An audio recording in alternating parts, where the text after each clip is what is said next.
Okay, so we're live. We're going to be chatting about metaethics. I'm a moral non-naturalist. James Fodor is a moral naturalist, and I think quite a potent defender of moral naturalism. So, do you want to just sort of start by laying out your just the sort of brief overview of your views about morality? Yeah, sure. So, I mean, my views about morality are are evolving and subject to change. So, I'm a moral realist. So, I think that there are objective moral facts. And as Matthew just said, I'm also a naturalist. So, by that I mean I think that moral facts are facts about the natural world or like the physical world. And so they're not substantively different in kind to other types of facts that we access through, well, just I guess sciences or everyday interaction with the environment. They're obviously a separate domain, right? But I don't think there's some sort of ontological gap or divide there that some people think that there is. Um, and so specifically, I think that moral facts are something like facts about the well-being of sentient beings. And I also think that we have reasons to act in accordance with these facts, or that is to act in a way that promotes the well-being of sentient creatures. We could maybe, I assume we'll get into talking about the nature of these sorts of reasons later. So I lean to some form of um, reasons externalism with respect to normative reasons. Um, and was there anything else I was going to add to that? Um, oh yeah, so maybe one more thing I'll say is that I find for people who are interested, Peter Railton to be fairly influential in my thinking, although I don't agree with everything that he says. But his account about sort of grounding morality in terms of idealized preferences, I find quite convincing. So there's a few basic starting points. Yeah, so I'll just sort of lay out my basic view. So I agree in terms of the maximizing the well-being of conscious creatures. I think that those are the things that we have reason to do, and I agree that morality is grounded in what we have the impartial reason to do. So if we were fully rational and impartial, what are the things that we would care about? I'm a non-naturalist about morality, so I think that reasons are not any type of natural property. Um, I don't think that, for example, they're open to I don't think that there's any test that one could perform, even in theory, to figure out the things that we have reasons to do. Albeit there are things that I think could provide us some evidence for things that we have reason to do. Um, so I guess we can start by just so one objection that the sort of classic objection to naturalistic accounts is the open question argument, where if you just say that that moral facts are just facts about what would increase the well-being of conscious creatures, then the statement moral facts then the statement like one ought to do things that would increase the well-being of conscious creatures would just be trivial. It would just be like saying a bachelor is an unmarried man. But it seems like when you're advancing claims about what would along the lines of we ought to do what would maximize the well-being of conscious creatures, you're making some substantive claim. So how would you respond to the open question objection? Yeah, I don't know that that's an issue just for ethical naturalists. I think that that is potentially an issue for any realist account, or at least that attempts to give a grounding for moral facts. But I personally don't find it that convincing. I think that it's probably only an issue if I think it's only an objection to attempts to provide an analytical equivalence between two statements. So if I were to say that uh, maximizing the well-being of sentient creatures is sort of analytically equivalent or definitionally identical to a statement about what is right or wrong to do. So, for example, if I were to say that it is good to, or it is right to not torture babies for fun, then that's just equivalent to it is right to, not torturing babies for fun promotes the well-being of sentient creatures.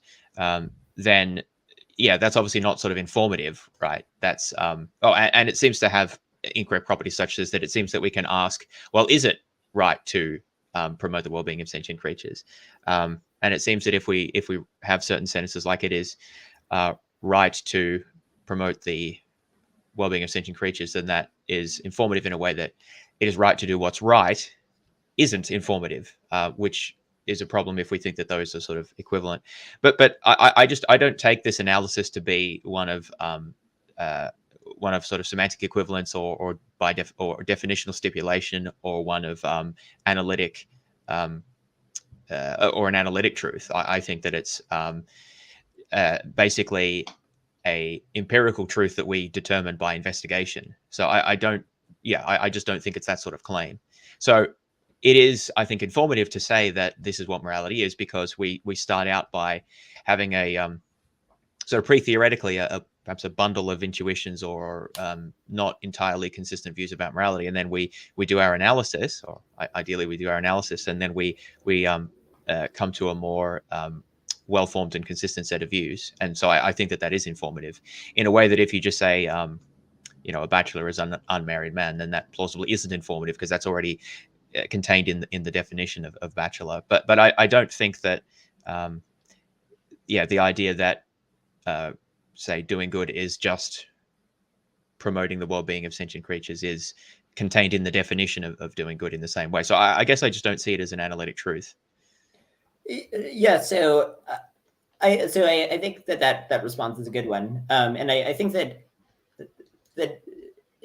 on naturalistic accounts, it's reasonable to hold that goodness just it does not have the same semantic meaning as being the types of things that maximize the well-being of conscious creatures.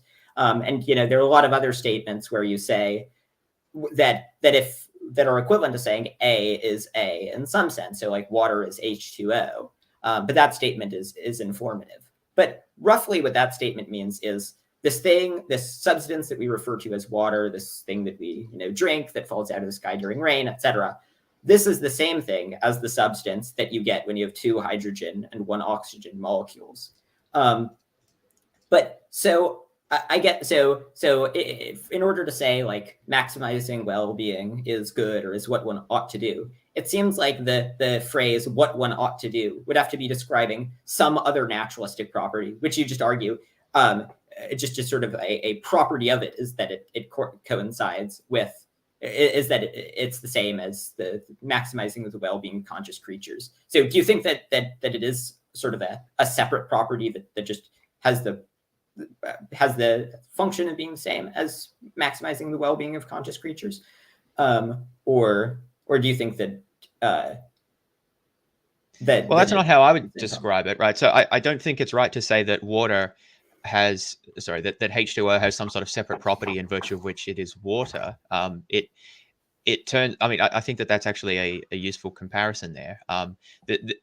What I think of as the naturalist doing here has been described as an informative identification, right? So the notion of water doesn't, maybe it does now, but at least historically it didn't include as part of its meaning the idea that it's H2O, right? We discovered that through investigation.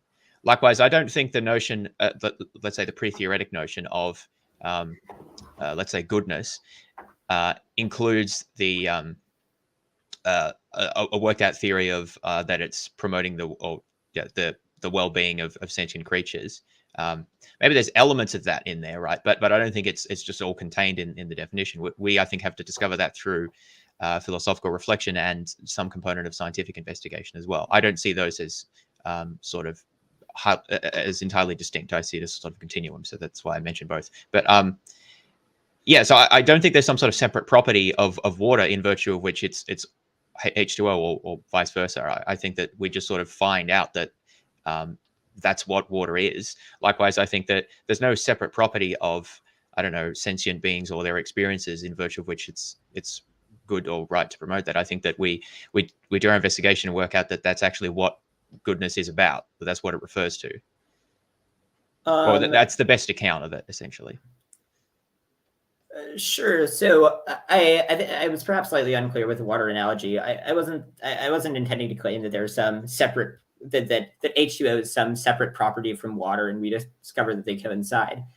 I was saying that, so like for something that is semantically identical to water, so like, you know, a watery substance that falls out of the sky and people drink when they're thirsty, etc. Saying water is that thing is not informative, because that's just sort of what water is by definition. And, you know, now maybe we include water being H2O as part of the definition, but prior to it being included as the definition, it was a discovery in the sense that we figured out that these two naturalistic properties that we thought were distinct actually were the same thing.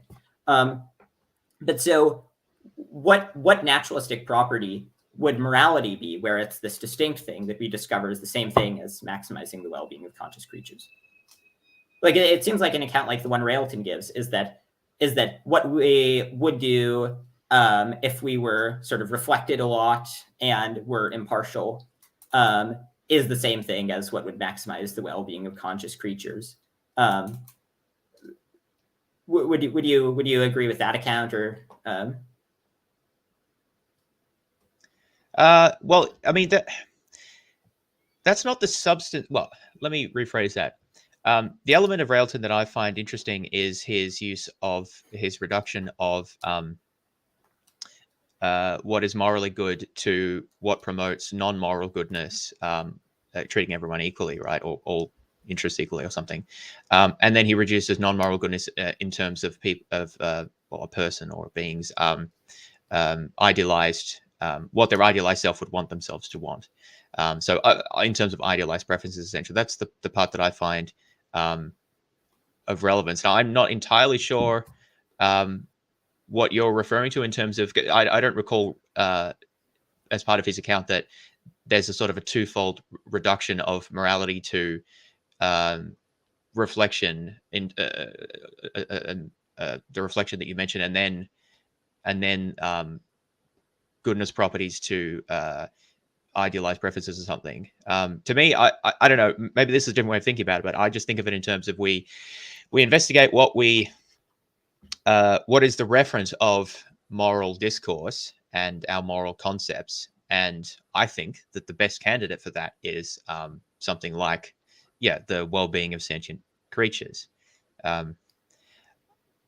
I don't know that there's a lot. I mean, you can unpack exactly how that works, but I don't know that there's much more to say. So we start with this practice of moral discourse and a sort of a set of pre-theoretic ideas about it, and then we begin our investigation as to what aspect of the world could this refer to, and maybe it doesn't refer to anything, right? Maybe it's all confused.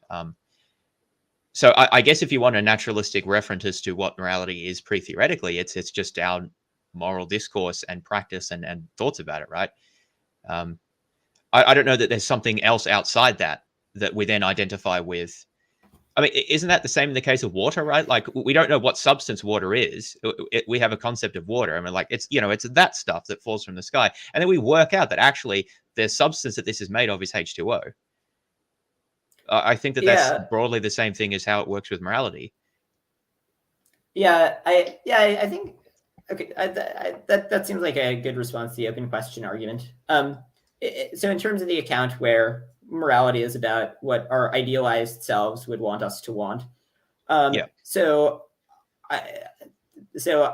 one objection that I would have to that would be the Parfit's normativity objection, where, like, it seems like we can imagine lots of agents that we would just stipulate in them a desire that wouldn't go away upon careful reflection, that would occur when they became idealized, that where it would seem like they would still desire things that would not truly be in their best interests. So, like, take, for example, an agent, like, let's imagine that we programmed an AI to be sentient. And then we programmed the AI to have a higher order desire. We just put this in the code for it to have a higher order desire, for it to be as miserable as possible as much of the time as possible. It's not like, to the extent that that's just a desire that we sort of put in manually. It seems like that wouldn't go away if it became its idealized self. But it nonetheless seems like it would be bad for the AI to be in horrendous agony, even if it had a higher order desire to be in horrendous agony. Yeah, so I don't have much of a clear idea about what an idealized version of an AI that was programmed in this way would want, right? Or what preferences it would have. And I think that that's one of the weaknesses of Railton's account, is that we don't necessarily have access to what our idealized selves would want, right? It's a way of thinking about incorporating aspects that are outside of our knowledge or experience about things that we sort of would want if only we knew about it or could think about it clearly enough. So I see that as a helpful way of modeling that aspect of morality, that it's not just about what you happen to want now. It's about what you would want if you sort of were able to have all the relevant information and think through it carefully enough. Now, how that works for an AI that's been programmed in this rather odd way, I honestly have no idea. I'm not the idea that you can just put in a higher order desire for it to be miserable all the time. I mean, I suppose that there are people who seem to like being miserable, but I would tend to say that those people would not have that desire if they their idealized selves would not have that desire. Partly that's because when we talk about at least when I talk about an idealized self, I'm imagining that the person has. I mean, I think that the account Railton gives is something like that they have access to all. I can't remember if he says all facts or all non-moral facts, and they are like fully instrumentally rational. It was something along those lines. But in that includes having knowledge of, I guess, other modes of experience and ways of living, right? So if you knew other ways of existing and how you would feel and things like that, and you would still choose to be miserable, or your idealized self would still want yourself to be miserable, that just seems rather odd. And I think that maybe that is where the intuition that you have would come in, that, well, it wouldn't be rational for the agent to choose that. And I would say, yeah, I agree. But that should be picked up by this idea that, well, the idealized version of themselves would have access to all these other modes of being and would recognize the reasons to prefer one over the other. Now, would that apply in the case of this hypothetical AI, which has this very, I don't know, strange preference structure? Honestly, don't know. And also, honestly, I'm not very worried about that as an objection. I'm not. I mean, some people, I don't know whether this will be a difference between us, right? Some philosophers think that we should be trying to find theories, morally or otherwise, that are true in like every possible world, or I don't know, a very wide range of possible worlds. I don't find that a very interesting project. I'm interested in a morality that applies for this world, and particularly for humans, I guess, and animals. I guess sentient aliens and would have to sort of worry about that as they come. But in terms of like, are there hypothetical AI systems that maybe could be constructed for which this model perhaps wouldn't work? Well, maybe. I don't know. I just don't find that a very important objection to me, because morality, maybe it wouldn't even apply to such a being with such an odd preference structure. That may not be a very you might find that very satisfactory, but I guess I just don't see the relevance of something like that. Sure. So, I mean, I think that our accounts are somewhat, so they're somewhat similar in that we both agree that morality would be about what we would do if what our sort of idealized selves would care about, and so like just morality broadly is about just what an impartial idealized agent would do. But well, you think that they're true in virtue of being the types of things that would be cared about by an impartial idealized agent. I think that they would be cared about by an impartial idealized agent in virtue of the fact that in virtue of moral fact characteristics of the situation. So like much the same way that we might say that one would be epistemically rational if they hold beliefs that a sort of idealized epistemic agent would hold. They wouldn't be rational holding those beliefs because the souped up version of that epistemic agent would hold those beliefs. Rather, they would be rational for holding the beliefs for the same reason that the souped up version of the agent would be rational for holding the beliefs. Namely, there are particular facts in the world that provide them with reasons, with epistemic reasons, and I think that would similarly provide us with moral reasons. But to the extent that the account, to the extent that the account is just sort of about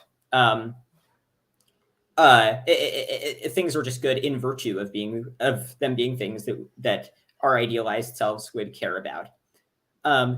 It sort of raises the question of like, why would our idealized selves care about one thing over another? Because on my account, there are reasons to care about particular things. There are reasons to prefer well-being over suffering, and so the sort of character the characteristics of that experience make it so that our idealized selves would not care about them.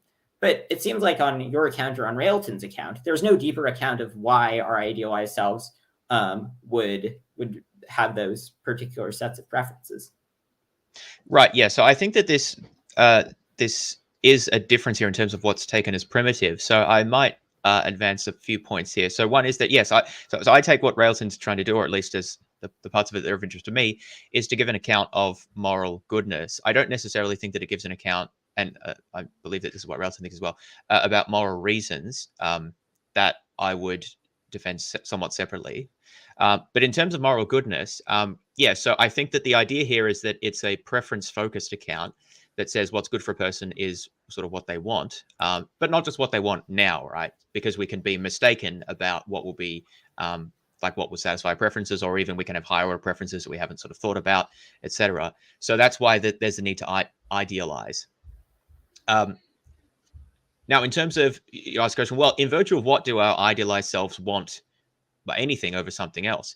I don't think that it's, what I would say is that I don't know that Railton's account requires there to be any such additional reasons. I think it's taking those facts about what our idealized selves would want as the basis, as what goodness is being reduced to, but then considered impartially across people. But I don't think that it rules out the idea that there could be further reasons, right? It's just that I don't know that it has to take a view on a position on that. So I would say that perhaps for some things there are further reasons in virtue of which our idealized selves want something. I think that that's going to depend on that's going to depend on your account of reasons and a whole bunch of other viewpoints that we take, right? But so I don't think that this sort of idealized preferences account in any way contradicts with the idea that there could be further reasons. It's just that it doesn't, I don't know that it needs to appeal to those. So there might be some things that our idealized selves would prefer that our idealized selves do have a reason for. There might be some things that our idealized selves don't have any reason. That's just sort of a brute preference or something. I think the account's consistent with both of those types of preferences. And that seems kind of right to me, right? Because there are some things that may just be brute preferences. And I think that those should sort of count as well in terms of what's good for us. Well, so I think that brute preferences should count as what's good for us to the extent that those brute preferences, produce desirable mental states. But if one had a brute preference, we could imagine an alien world where, this was the example that Parfit gave was a person with future Tuesday indifference. And so we could imagine, yeah, right. And so a person is indifferent to their suffering if it occurs on future Tuesdays. So they'd rather experience just like the worst possible misery on Tuesday rather than a pinprick on Monday. And so this person, we could stipulate that they have these preferences as a result of evolution. So they just, these are just very deeply ingrained preferences. And their brute preferences, and yet it still seems like if they endured horrendous agony on Tuesday rather than a pinprick on Monday, it still seems like they would be making an error of some sort. And well, the question is, would their idealized selves prefer that or not? Well, but on your account, what our idealized selves would prefer, it seemed to be just sort of like brute facts about what our idealized selves, about just the preferences that our idealized selves would have. And so I don't know how you can confidently proclaim that that our idealized selves would necessarily not have this future Tuesday indifferent. Well, as I said, I don't know that the theory is committed to the idea that idealized preferences are brute facts. As I said, I think some of them may be, and for others, an account could be given. I think that that's plausible that an account could be given. In fact, most idealized preferences won't be brute facts, it seems, because probably, I mean, this is an issue about how you think preference structure works. Like, are there just fundamental preferences that can't change, or how does it work? But presumably there's some sort of hierarchy to it. Like, many of our preferences probably exist in virtue of other things. Like, I want this because I want that because I want that, right? And so if you think that that's true of an idealized self, plausibly it is, right? That a lot of preferences are kind of derived from more fundamental ones. Then the more derived preferences aren't going to be brute, right? They're going to exist in virtue of the more fundamental ones. But the question is, if there are fundamental preferences, or however many there might be of them, are those brute? And I would say, well, I don't know. Maybe some of them are. Maybe, and a further account could be given. And to work that out, I think what we need to do is explore what we think about motivational structure and rationality and things like this. I'm kind of open to the idea that there could be reasons for some of these preferences. I don't necessarily have a strong view about that. But what I would say is that I'm not going to say that I would assume that there cannot be an idealized agent that doesn't have this preference about what is it, Tuesday indifference, or next Tuesday indifference, or whatever the phrase is. Future Tuesday, that's the one. Yes, future Tuesday. So can I rule that out just sort of carte blanche? Well, no, I don't think I can. I guess the question would be, do we have good reasons for thinking that there are people like that? And I'm not sure that we do. So once again, I'm not sure why that is an objection. Let me just rephrase this.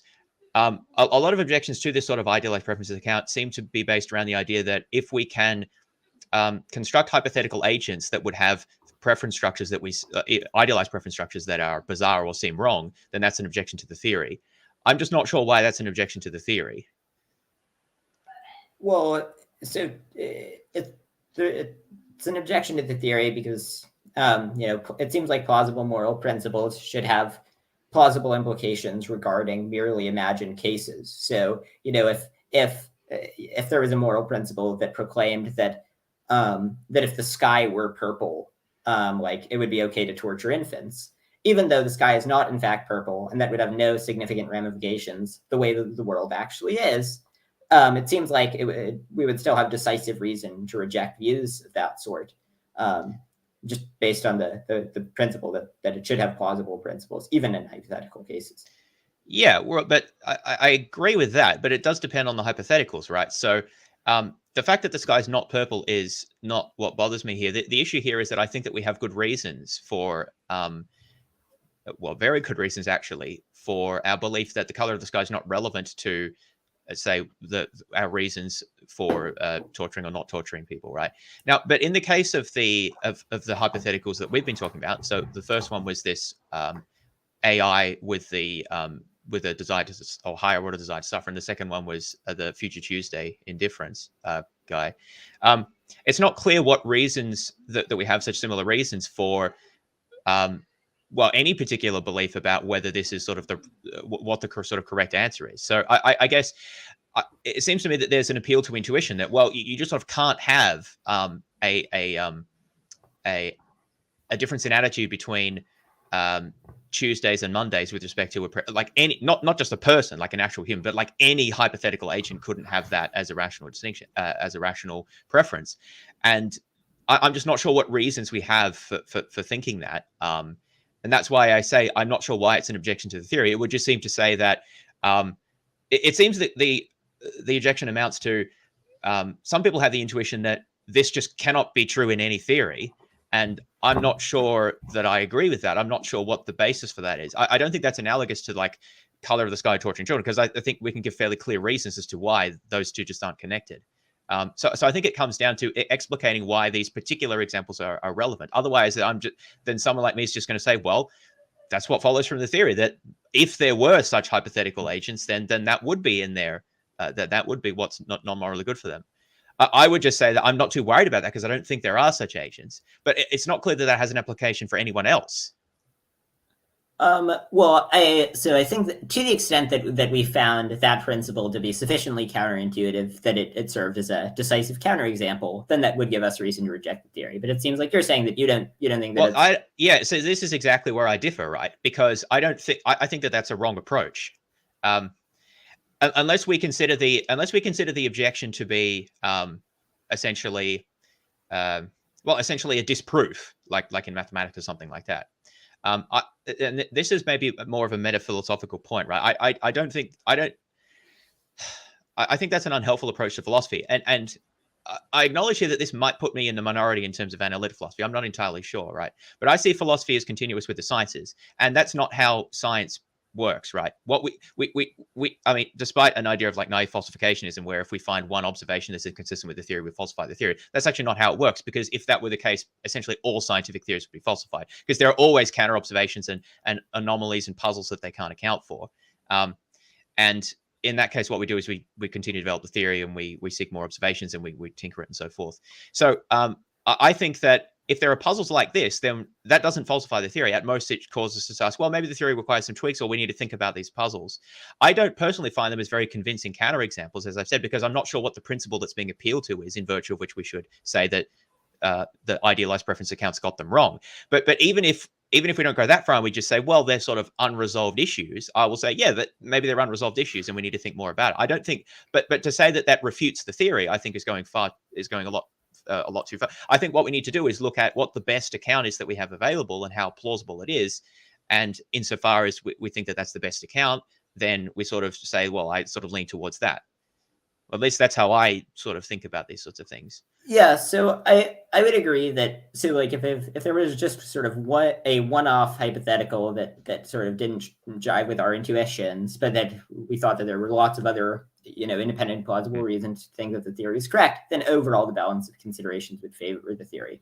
But there seem to be quite a lot of these scenarios, and there are also, I think, other objections to ethical naturalism. Well, we can talk about those, right? But maybe just focus on these for the moment.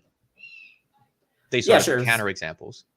Yeah, so one of them is the future Tuesday indifference one, and to sort of add a little bit to the scenario, we can even stipulate that at the end of the either Monday, right after Tuesday, the person will die, and when the person is being brutally tortured on Tuesday, they'll be hypnotized to believe that it is Monday. So their subjective experience is just identical to if they were being brutally tortured on Monday. But in fact, it's a Tuesday. But they just sort of attach metaphysical significance to the day of the week being Tuesday rather than Monday, even though it doesn't affect their experiences. And so in that case, I have a pretty strong intuition that no rational being could have that future Tuesday indifferent preference in the hypnosis case. Well, if that's true, then what's the problem? Well, so I would agree with you that morality is. So I would agree with you that morality is about what our idealized preferences would be. But I think that there is a deeper explanation of why particular things would be our idealized preferences, namely that there are particular things that we have reasons to care about. And so, but that's, as I've been saying, I don't think that's inconsistent with the account that I've been defending. I think it's open as to whether there are further reasons or not. Well, I mean, I'd be curious as to how, like, on a naturalistic account, you would give an account of there being sort of irreducible. Obviously, I wouldn't say that they're irreducible, right? But it's open as to in virtue of what we think these idealized preferences pertain, and whether some of them are brute or whether some of them can be reduced to others, or exactly what the structure is. So I think that, I just don't know that the theory is determinate about that. So what I would say is I find it very hard myself to imagine that there could be an idealized agent that had the preferences that you describe. And as such, I don't worry about it so much, because I just don't think there are any such beings. But you say, well, but your theory would say that if there was such a being, then that would be what's non-morally good for them. And I would say, yes, that's what the theory would say. But because I don't think that there are any such beings, I don't know that that's a problem. Like, it seems like it's kind of a null case. Like, I don't know. Maybe this is, again, so if there is a counterexample that seems unreasonable, and if there are more and more of them, then that does count against a theory, right? But to me, it does depend on the significance of the counterexample.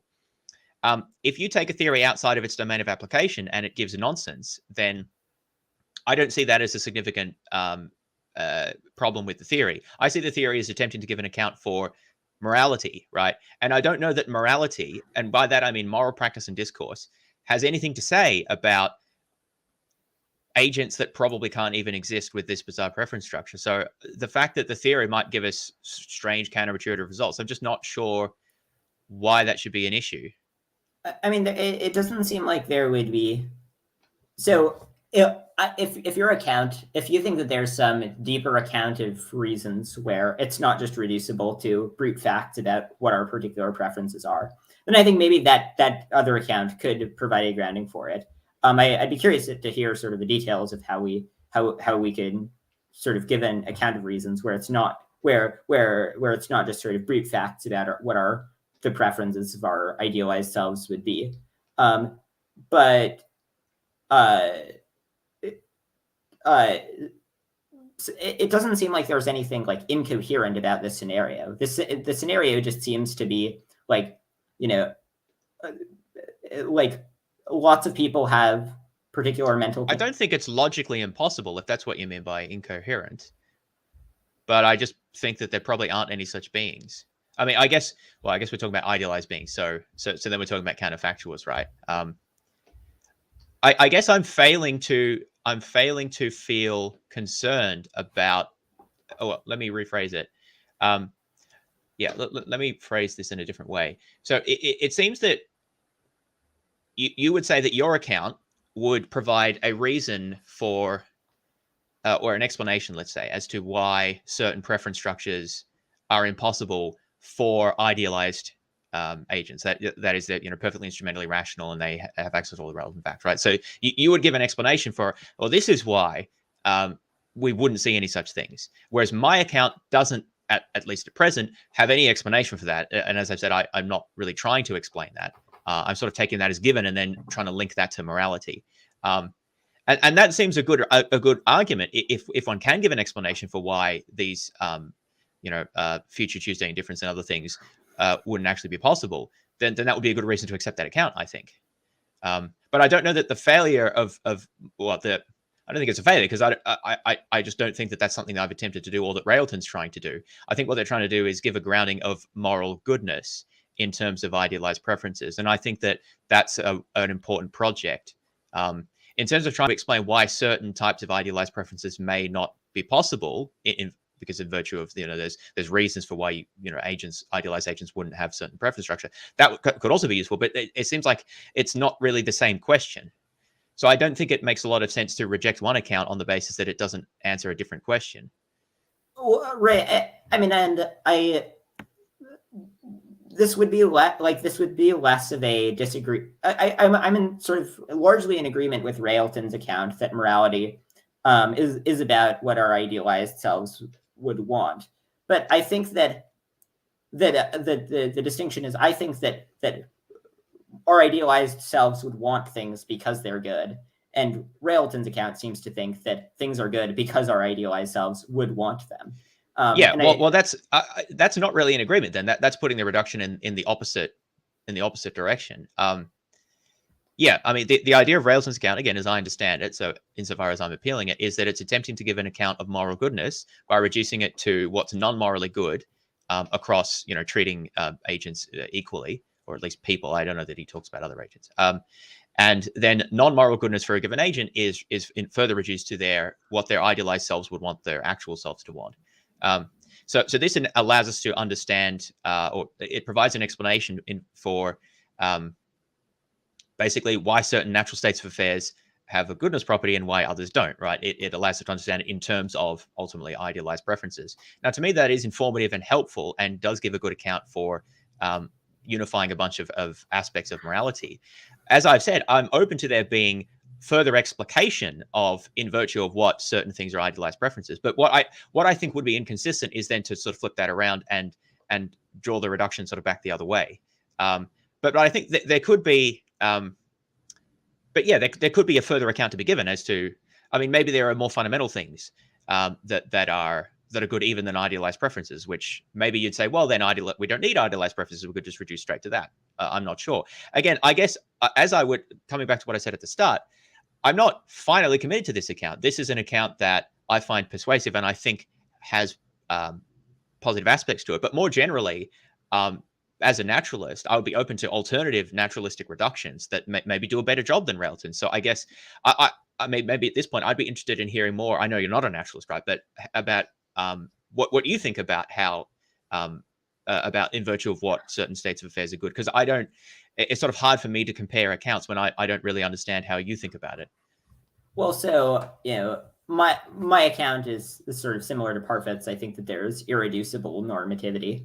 Now, that may sound like a little bit of a cop out. That the thing that gives us reason is that the sort of just facts which provide us reasons.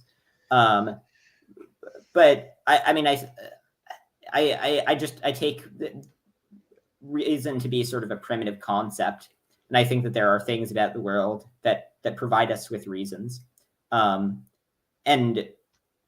I think that the reason to prefer that account is to the account that you've given is largely was in part because of cases like the one that I've spelled out about, like Future Tuesday and different.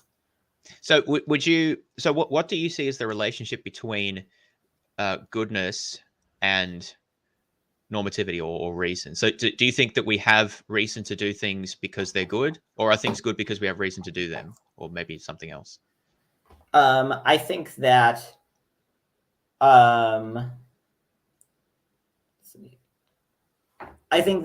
things I think that things are good because we have reason to do them. Yeah, okay. That's what it sounded like from what you were saying. I think on Railton's, Railton, I don't think has a clear account of normativity. In fact, I don't think he's an ethical, I don't think he's a moral rationalist. So I don't think that he necessarily thinks that something being right to do something entails you have a reason to do it. No, I differ on that, but I would give a separate account of normativity.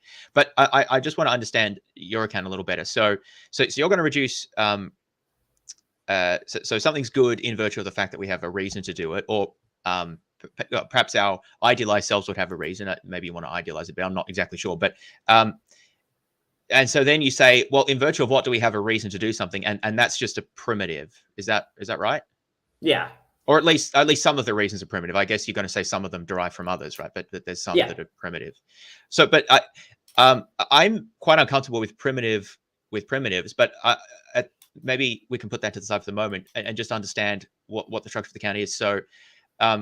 To saying this primitive would just mean that there's sort of nothing in virtue of which it pertains. It just sort of is. But there's still a question as to what sorts of reasons we have, even if they're primitive. Like, well, what are they, and how do we know what they are? So that's an epistemic question.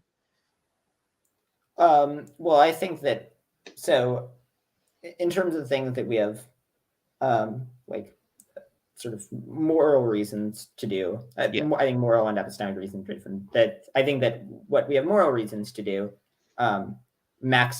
do things which increase the well-being of conscious creatures. We like our normative counts are identical. I think maybe slightly different, but yeah. And so, but I'm just trying to understand the structure of your account, right? I'm not trying to argue about it at this point. I just want to understand. So you would agree with that, right? But you would say that if I ask why do we have that reason, you would just say, well, there's no further fact of the matter about why we have that reason or why that reason exists. Is that correct? Well, yeah, we don't have that reason in virtue of anything more fundamental. Right. Yeah. The reasons are okay. But so then the other question is, how do we sort of know that that's what we have reasons to, or what's the account as to how we have epistemic access to that? Well, so I think that we can sort of carefully reflect, sort of a similar way to the way that we would figure out what we have epistemic reason to believe. So we can sort of reflect carefully about a variety of cases, sort of see if there are, like, lots of people think that we have reasons to, like, care about rights, for example. So we see if those accounts are coherent, if they seem reducible to more fundamental things, etc. Just the sort of common project of moral philosophy would just be the way that we figure out what we have reason to do. Yeah, I guess maybe this comes into the objection part of it. So one of the reasons I'm a naturalist is because I think that helps us to understand our connection to these sort of facts, that these facts are ultimately facts about the natural world, or at least sort of counterfactual states with respect to the natural world, right? And we can access that by empirical observation, interacting with Lord, and theorizing about it. So I see that the process of moral philosophy as actually continuous or contiguous with that of the natural sciences. I'm not asking you to agree with that. I'm just sort of fleshing this out at this point, right? So, so I think that there is a point of epistemic access for us about these facts. That doesn't make it easy or straightforward. And I think that it's often the idea of straw man is that, oh, well, you can't find morality in a test tube. Well, you can't actually find much in a test tube. That's not, I'm not saying you've said that, but I've heard people say this, right? Who I think should know better. I've read philosophers who say things like this, and I think that this is silly. If we think about how science arrives at understanding of the world, I think that that's broadly how, say, I as an ethical naturalist arrive at my understanding of the moral structure of the world, with some domain specific aspects to it. But I would say that the epistemic structure is comparable. Now, what coming to the critique side of it, what I don't quite understand is how a non-naturalist, and this applies to morality as well as other things such as people belief in universals or Platonic forms or other things like that, right? Platonism about numbers. I don't understand the argument as to how as to what the point of epistemic access is to these sorts of facts. So I understand the idea that we can reflect on these things, but I guess the idea would be, if reasons are this sort of just ontological primitive, it's not clear that any reflection would connect us to them at all. Why we have sort of any ability to access them at all. Now, at least to me, I would say that on the naturalist side, the two sort of pillars here are moral discourse and practice, which is kind of where we get our pre-theoretic concepts from, and the actual well-being of sentient creatures, which is to some extent empirical, right? And building on those empirical bases, we construct an account of morality. I can, and I'm not saying that. So the non-naturalist could use those as well. It's just that at the end of the day, you could end up with an account that plausibly has nothing to do with the reasons that we have, because I don't know how these reasons interact with any of those things. Does that kind of make sense? Maybe I'm not getting at the core of it because I don't fully understand your account. But if reasons are this sort of this primitive, what's the reason for thinking that they in any way sort of show themselves through our moral practice or observations about the world or anything really? Yeah, so I think that a good analogy here would be for epistemic reasons. I think that epistemic reasons are very similar. So with epistemic reasons, I think that that the reasons that we have are provided by facts about the world. So our reason to believe that, and for one theory of quantum physics is provided by certain facts about the world. But if you ask okay,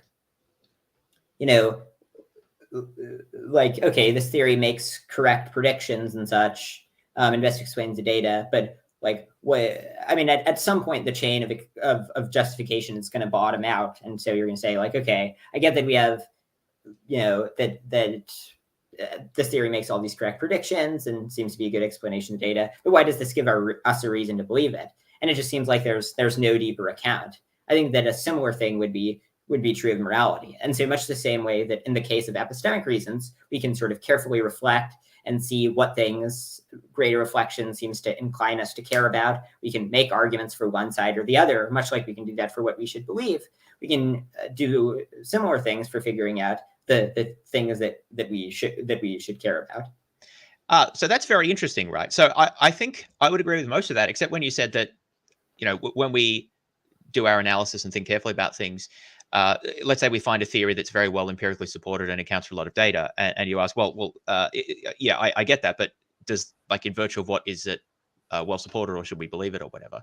And at some point, you're going to bottom out in something. I mean, there's a couple of points of disagreement there. I don't think knowledge bottoms out in that way. I lean more towards coherentism, but I don't know that that's the crux of the objection here, because what I would say is that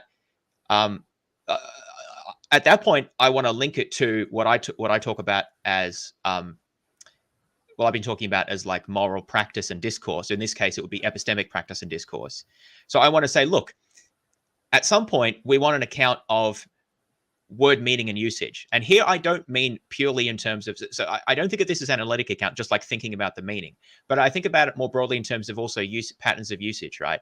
And this may not all be already contained in the concept, as in we may use the word in inconsistent ways. And so part of an account of like a philosophical account, as distinct from a purely semantic account, would be to explain what things in the world the theory is referring to, if any, and help us think more consistently about it, and also link it to other things that we believe, right? So I don't think, I've got to be careful here. I don't think philosophical accounts are purely semantic accounts, as in that they're just drawing out things that are already in the definition of words. But I do think that they need to be linked back, and they are linked back to our pre-theoretic notions and understandings of word meaning, right? Because if I'm to say something like, well, what is knowledge or what is goodness? And how could you possibly, it seems to me, how could one possibly answer that question unless we start something, unless we have some, unless we have some input from our concept about what these things are. So we are drawing on our understanding of word meaning to some extent when we are engaged in this process, right? So essentially what I want to say is that then facts about, say, epistemic normativity or morality or whatever else are going to trace back to facts about our usage of concepts and discourse and practice surrounding these. So in that sense, and maybe this is a difference in labeling, I don't know, but that's the sense in which I think that that's, first of all, empirical, and second of all, not irreducible, because we can say that it's not just an irreducible fact of the matter about what we have reasons to do. That reduces to this whole notion of reasons and how we, and the sort of social embeddedness of reasons talk and reasons practice. If we didn't have that word, then it seems that the whole thing wouldn't even make any sense, right? So I don't know if that kind of makes sense, but I do see that as empirically grounded in, I guess, what you might broadly call semantic, socio-cultural practice of a concept. It's not just sort of free-floating and primitive. I think that that's wrong. Well, yeah. So I would agree that we can employ conceptual analysis to sort of figure out what we mean when we're talking about goodness. And I think that the best account is, when we're talking about, goodness in a moral sense, it's about what we have. It's about the things that we have impartial reason to care about.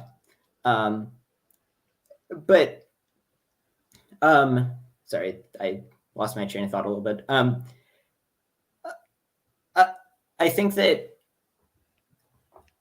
like it, I think that I'm not just interested in providing a semantic account of how goodness is used. And so if there was an account that was given that was able to explain how we were using goodness, that was able to reduce it to some natural property that had nothing to do with reasons, and then that we were able to sort of settle the disputes about relating to that natural property, and it turned out that the deontology was correct or something, to the extent that didn't have anything to do with reasons. I wouldn't really care about that concept. It seems well, that's interesting. So what facts are you appealing to, or what reasons or evidences or just sort of anything could you be appealing to beyond what you've just said?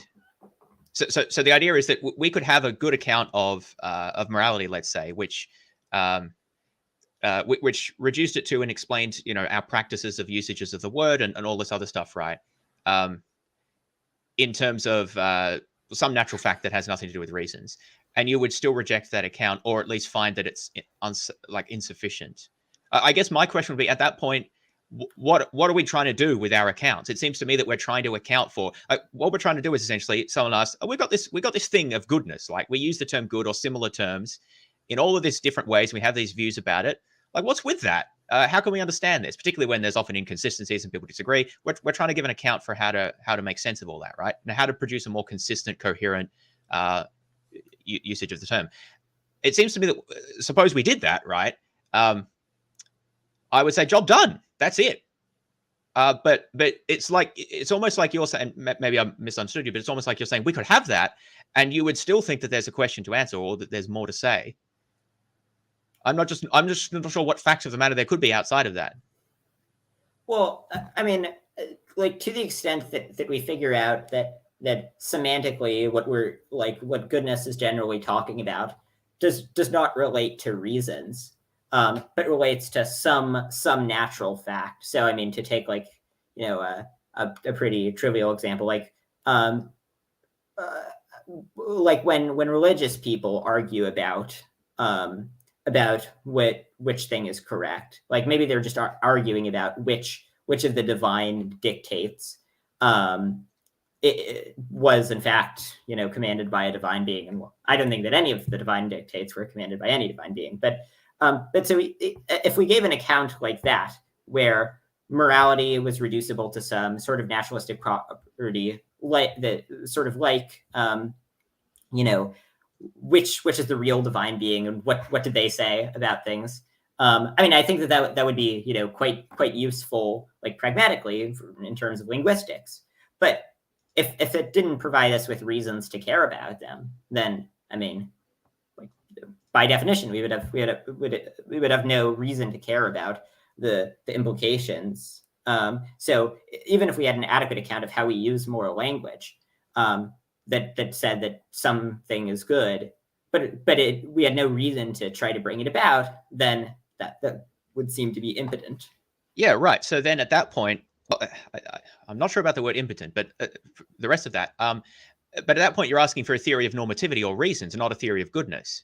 And so I would say, well, then we need to address that question, like in virtue of what are reasons, and in virtue of what do we have them, if anything, right? And so then we give that account. There's also one clarification. I don't think it's just about semantics, right? I mean, that depends on exactly how we define those terms. But I think it's more than that. It's more than just sort of what's embedded in the meaning. It's also about, I guess, the pragmatics of it, and that's why I say that it's practice and discourse. It's not just what's sort of the semantic core of a term. That's one of the reasons you can't, I don't think, work this out just by thinking about it. You have to do sort of empirical work. But I don't know that that's crucial for our disagreement here. But yeah, so I would say, okay, so you think that just giving this sort of reductive account of goodness isn't enough, because we want to know, well, why do I care? Okay, so then let's proceed to do the same project with respect to reasons and or rationality or normativity, something like that. We try to work out what reasons are, or what we're talking about, and what we might be referring to in reasons discourse broadly. And that's obviously a hard project, right? But suppose we did that and we found some naturalistic thing that reasons are, aren't we finished? Well, yeah, I mean, if we could give a or we find that there is no plausible account, and in which case, well, we presumably should reform discourse. I mean, different people have different views about that, but sure. I mean, if we could give a naturalistic account of what reasons are that's able to preserve their normativity, and I actually think that it's possible that there is a naturalistic account, and if there was if it was like if there was a way of coming up with a perfectly naturalistic account that's able to sort of have reasons that have this sort of reason-giving force that count in favor of whatever their reasons for, etc., which to me seems unlikely, but not wholly implausible, then I think I would accept ethical naturalism. But yeah, I mean, I think that follows. But the question is, why do you assume that it has to have all of those properties? So that wasn't my criteria. The criteria was, we take as, maybe not primitive, I don't entirely like that, but we take as a starting point pre-theoretic, which essentially means like not what the philosophers say, but just general practice about normativity and reasons and things like that. How it's typically used in a variety of contexts, in different ways, obviously, not just one person's intuition. That's the starting point, and we give an account of that. And that may the count at the end may be reforming, like Railton says this about morality. He's trying to he thinks of it as a reforming account, which means it's not going to fit exactly with all our pre-theoretic intuitions. There's probably going to be confusions there, or views that we had that weren't quite right. So there's going to be some sort of process of iterative fitting, of reflective equilibrium, I think, between our sort of pre-theoretic practices and discourse around a concept, and what a good philosophical theory of it's going to be. But at some point, supposing we can sort of reach a fit there, I think that is that the result of that would be what we should accept as a good philosophical account. And I don't think that we can assume at the outset that it's going to have a particular sort of checklist of properties like you identify, because maybe those are confused, or maybe that's not what actually our practices assume. So I guess that I would say, like, how do we know at the outset that we sort of have to have those? I mean, maybe, I'm not saying we don't, right? But that's, I think, where I differ. when you say those, I'm not sure what The you're. things that you mentioned before. So you said something about I'm trying to remember the exact words you used. Reasons giving The force, I think, was one of them, and count the like counting in favor relation. oh yeah, you said counting in favor of, yeah, that's one. So I'm not taking a position on whether we have those or not, right? But I wouldn't want to. It's sort of not obvious that those are sort of must-haves, right? I would want to say, well, that's an empirical question about how the term is used and what the discourse looks like. So when do we talk about people having reasons for things? Like I think that whatever the account of rationality is going to look like, that account is true in virtue of a combination of broadly sort of socio-semantic facts about the usage of the term, plus other facts of the world that might be relevant. Well, And that's maybe where just to clarify, that's maybe where I have a problem with non-naturalism, because it seems that they just want to pull in, again, obviously this is the crude naturalist way of putting it, but they just want to pull in these sort of primitives that sort of do something that they want in the theory, like give us reasons or something, but don't seem to connect to anything else that we know about in the world. And that just doesn't seem to make sense to me. It seems like that we start with empirical subjects in the world plus the phenomena of interest, and we give an account of that. And stipulating these primitive entities seems to be a bit ad hoc to me. So yeah, sure. tell me where I've gone wrong there. Well, so I think that I mean, I think that I'm coming back again to the sort of epistemic reasons case. So like it seems like if we gave an account of epistemic reasons where, like, I don't know, where epistemic reasons were some let's see, what's a good, where epistemic reasons were just describing some sort of like purely naturalistic property about like human brains or something. Like it seems like at that point, that sort of robs like epistemic reasons of their kind of reason giving force, the same way that I think that. Well, first of all, what do we mean by that, and do we need to have that? But also, then, does it? Like, I think that's just all. That's all the question, right? I don't know. Again, I don't know what exactly you mean by reasons giving force, and I would want to say that we need to unpack that a bit more. But also, it's not clear that we have to have that. Maybe the correct account looks a little different.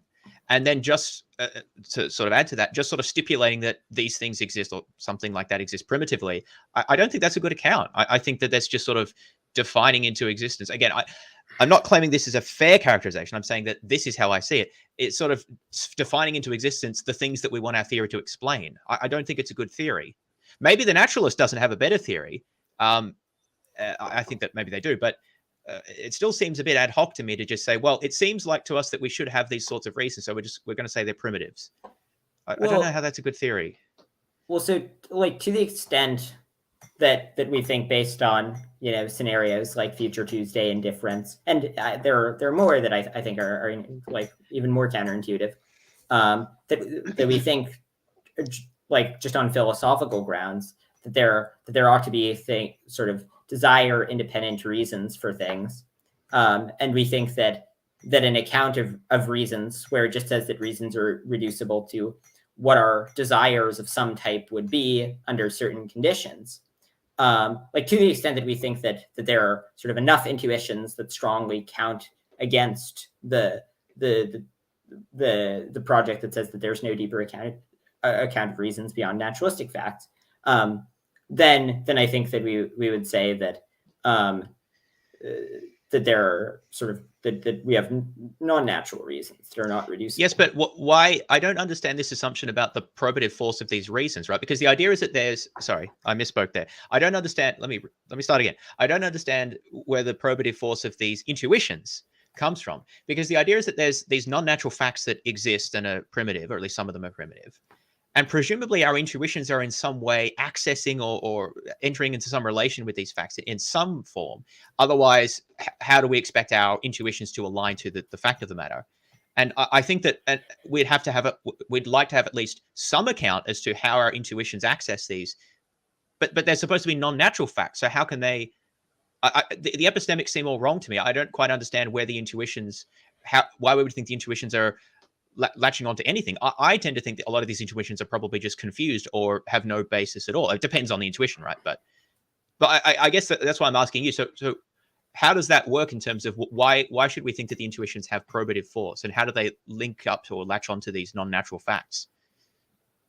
Well, so I think that so the things that we think we have reason to do. So the reasons are describing facts about particular natural properties.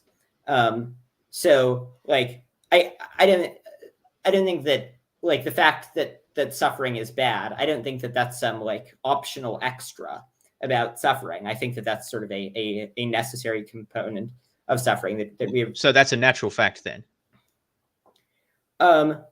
Well, so, I don't know that it is a natural fact. Like, so, well, in virtue of which, this is what I don't quite understand. If it's a natural fact, then it seems that we're basically agreeing. But if it's not, then what sort of fact is it, and how does it relate to it seems like then it has to be something extra, right? If you specify the natural state of affairs, and then you say, well, there's no morality there, you got to say there's something extra that's non-natural. Well, but then how is that not extra? Again, maybe I'm wrong here, but I'm not seeing that. Doesn't make sense to me. Well, so I think that the like sort of technicalities of at what point of like where it goes from being a natural fact to a non-natural fact are kind of yeah. Well, I'm not asking exactly where it goes. I'm trying to understand the connection between them, right? Because what I would, the sort of account I would pursue as a naturalist would be a reduction to natural. I mean, I think all facts are natural, right? But a reduction to maybe more basic natural facts. But you have said that you think that there are, let's say, normative facts that are not natural and are primitive, and that does seem like it's going to be something above and beyond, or at least different to the sorts of natural facts that I would be happy to appeal to, which basically are, say, facts about well-being of creatures plus facts about discourse and concepts that we have. So brain facts and social facts, these are all the sorts of things that I'm going to want to put into the basket. It seems that what you said is, yeah, you can put all that there, but there's these intuitions as well that we need to use as probative evidence for these facts that go beyond the natural facts. And I'm just not quite seeing how we have access to, how our intuitions connect to anything else that's beyond the natural facts. Well, so I think that properties that it would have that I think a naturalistic account would say that it would not have would be one, that I think that a fully idealized agent or a fully rational agent would necessarily desire its avoidance, and so it's not a sort of contingent fact that could be different in any possible world. It's true across all possible worlds, and so and it doesn't seem to be reducible, like the undesirability of suffering. It just seems to be something about suffering. It doesn't seem to be reducible. When I said there was, sorry, good. Well, no, I was just going to say it seems to be something about suffering. I would say, I'm not sure about that specific account of that being necessary truth, but broadly speaking, I might agree with that. But I would say, no, it is reducible. It's reducible to the semantics and pragmatics and discourse of suffering as a concept, and at not just a concept, but as a deployed, I like to say the discourse surrounding that. I don't know how that's a primitive, because that ultimately, as a naturalist, I'm going to say that's a brain state, or maybe not one brain state, but lots of brain states combined with the way that they interact with each other. So that relates to the notion of suffering and what suffering is, plus probably some other facts about suffering that go beyond merely our understanding of it. But you see what I'm saying? To me, that just very straightforward. Well, I shouldn't say very straightforward, but to me, that maps to a bunch of natural facts. I don't see it as a primitive. Maybe I'm misunderstanding what you mean by primitive. Well, wait. So I guess I'm not sure what natural facts you think on my account, its badness would be true in virtue of. Hang on, its badness. So what are we talking about here? So you seem to be suggesting that on my account, the badness of suffering is a reducible natural fact. Yeah. So you said something like suffering. Suffering is something such that, or maybe it's not something. Maybe you could just say it again, because I'm not sure my paraphrase would. But you said something about it being a necessary truth that a rational agent would avoid it, or something like that. So you were talking about suffering, right? Yeah, I think that a necessary fact about suffering is that it would be. Yeah, that's right. So and you said a necessary fact about suffering is that a fully rational agent would avoid it. Yeah. Okay. So that's good. Would you call that a normative fact or a moral fact? I would say that is a fact in virtue of which, like, that's a fact relating to how it provides reasons. Yeah. Okay. From which so that's fine. Normativity is emergent. Yeah. Okay. So then the question is, what does that fact let's look at that fact now. That fact about suffering being being such that a rational agent would avoid it. Is that true in virtue of anything else, or is that primitive? And I would say that is true in virtue of other things. What is it true in virtue of? Well, first of all, it's true in virtue of a whole bunch of the nature of a whole bunch of physical states that are suffering states. So maybe we start talking about qualia, but I think that's ultimately going to be physical, right? So the fact of what it is like to experience certain physical states seems to be grounding what you've just said about suffering, plus a whole bunch of facts about the idea of suffering. Like, what are we talking about? Well, we're talking about the bad aspects of these types of experiences, right? So you sort of put all that together. Obviously, there's a complicated story to tell there, which we don't fully understand. But it seems that is why an idealized rational agent would have a reason, or would necessarily have a reason, to not suffer. It's because of facts about suffering as manifested in the world, plus our idea of what suffering is. Like, if suffering meant a blade of grass, then this obviously would, surely it's something about the meaning of the term, plus how it's used in practice, and plus the referent of that term. Like, so it seems that there's more that can be unpacked there. It doesn't seem right for me to call that a primitive. Well, wait. I think, like, I spaced out a little bit for, like, the first part of the explanation. Yeah, well, I went on for a little bit, but let me approach it a different way. So if I ask you, look, why are you so sure that a rational agent always has a reason to not want to suffer, and particularly focusing on the suffering part? Like, what is it about suffering that gives them that? It seems that under your account, there's simply nothing to say. Whereas I think, of course, there are things to say. You can say, look, well, what do we mean by suffering? Suffering is, stuff that feels bad, and you can talk about it, what it feels like. You could say, look, suffering includes these sorts of pains and these experiences and blah, blah, blah. You could say all of this stuff. And so in virtue of all of this understanding that we have about suffering and what it refers to and how we use the term and blah, blah, blah, that's why a rational agent has a reason not to suffer. It's not just a primitive, is it? Well, wait, so when you said all this stuff, so the things that you invoked were like, so anything that you want to say about suffering, like literally any true things, I guess, that you want to say about suffering, let's say. I mean, the all the true things to be said about suffering, other than just sort of that it, like, feels bad, don't seem to explain the reason we have for not wanting to suffer. I'm like, can you really? Can you give a few specific examples of? So it seems to me that I have a reason for not wanting to suffer because I've experienced certain types of suffering. I know what that experience is like, and that is what gives me the reason to not want to experience it again. So it's not just a primitive that I have a reason that I don't want to experience suffering. I can ground that in virtue of certain experiences that I've had. Well, sure, but partly. That's not all it's going to be, but that's part of it. Sure, but even one who had not previously experienced suffering, it still seems like their idealized self would not want them to experience suffering. Sure, because their idealized self would also know about those experiences. Well, right. I think that knowledge of the experience is how we become aware of the badness of suffering. But yeah, exactly. But the experience itself is what grounds it. That's what I would say, or maybe aspects of the experience, and maybe we start talking about qualia at that point. But the point is, I just don't see how you can say it's. I don't see how it makes sense to say it's a primitive that suffering is just bad. There are facts about suffering and what it is in the world, in virtue of which it is bad. Like actual states of suffering, not just sort of suffering.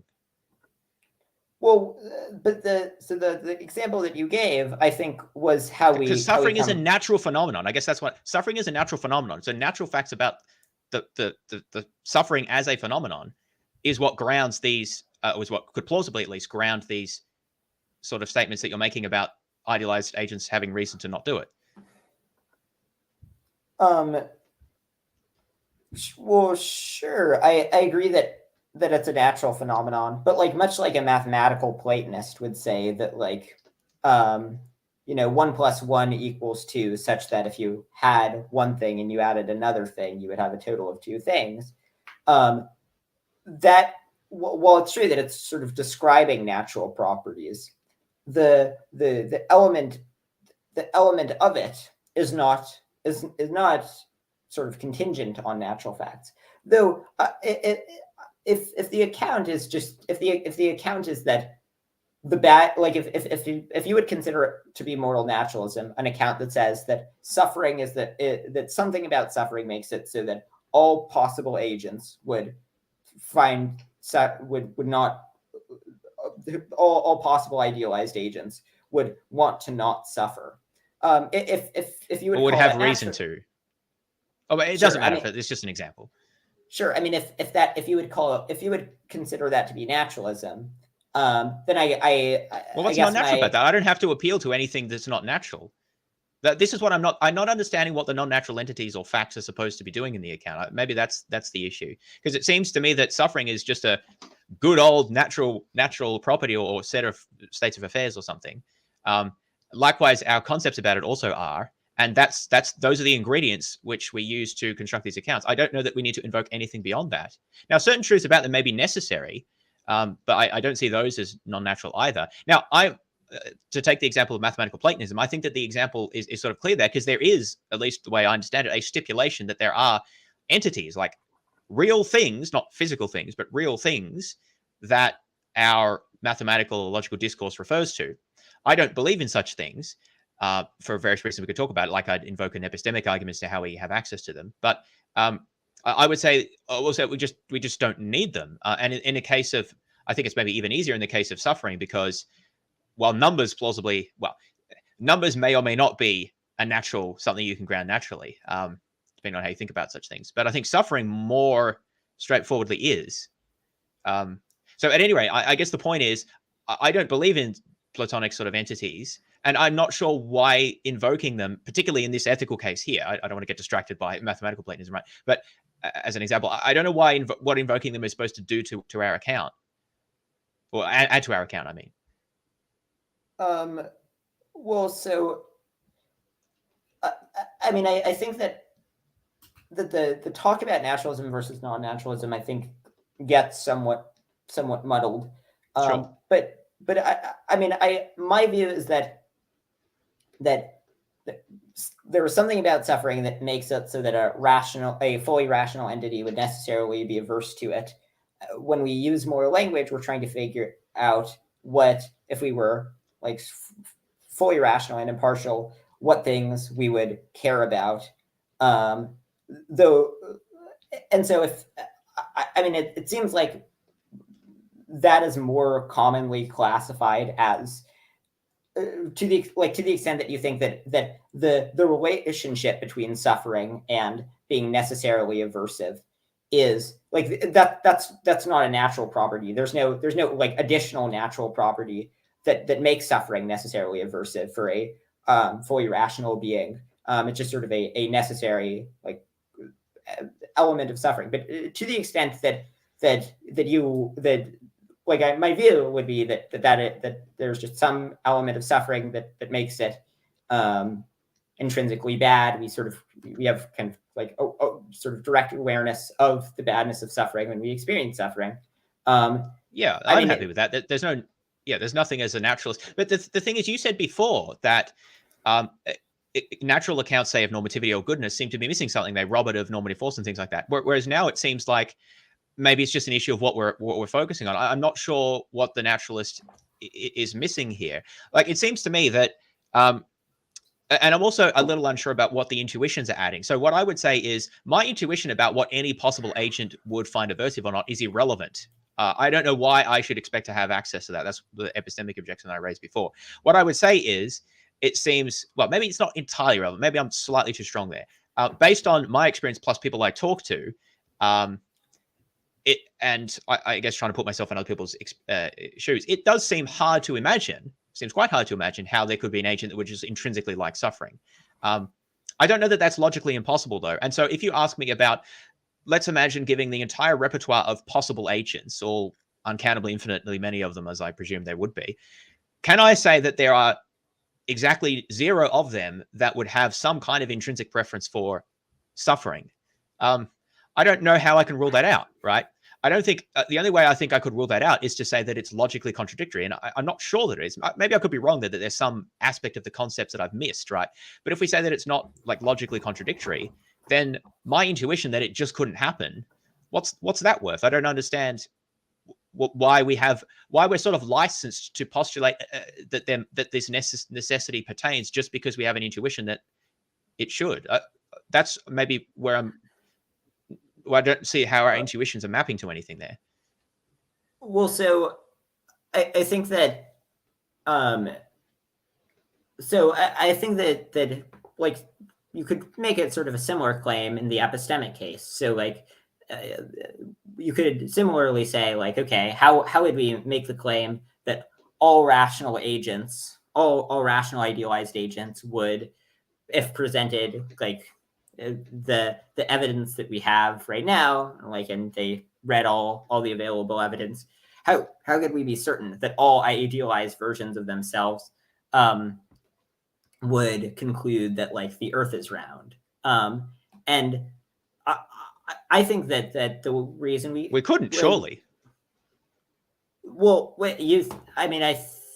with full information about that's a tricky one, because full information includes the fact that the Earth is round, right? But with full access to the information that we have now about the roundness of the Earth, the evidence, yeah. So a fully rational agent with the information we have now about the roundness of the Earth, I mean, it seems like the rational agents have to be responsive to reasons, and based on the evidence that gives us that would give them all decisive reasons to conclude that the Earth is round. Yeah, I agree, but now we're talking about so I think I agree there. It seems to me that the way I would use the term rational is a little different there. Oh, no, that's not quite right. The account that I would give of rationality, I think, is a little different. I think that rationality does require responsiveness to reasons. I think that, well, pretty much everyone agrees with that, I think. And it does seem to me that someone with access to our current evidence of the Earth's roundness who did not conclude that the Earth was round would be irrational.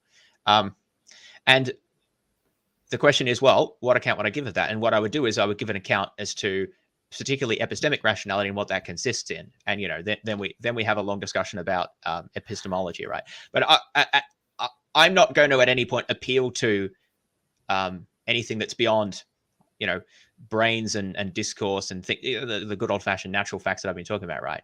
So, but now let's take that back to the case of normativity in terms of of an agent who doesn't have a maybe this is the issue, who doesn't have an idealized agent that doesn't have a preference for not suffering, or who doesn't have a preference for not suffering. Now,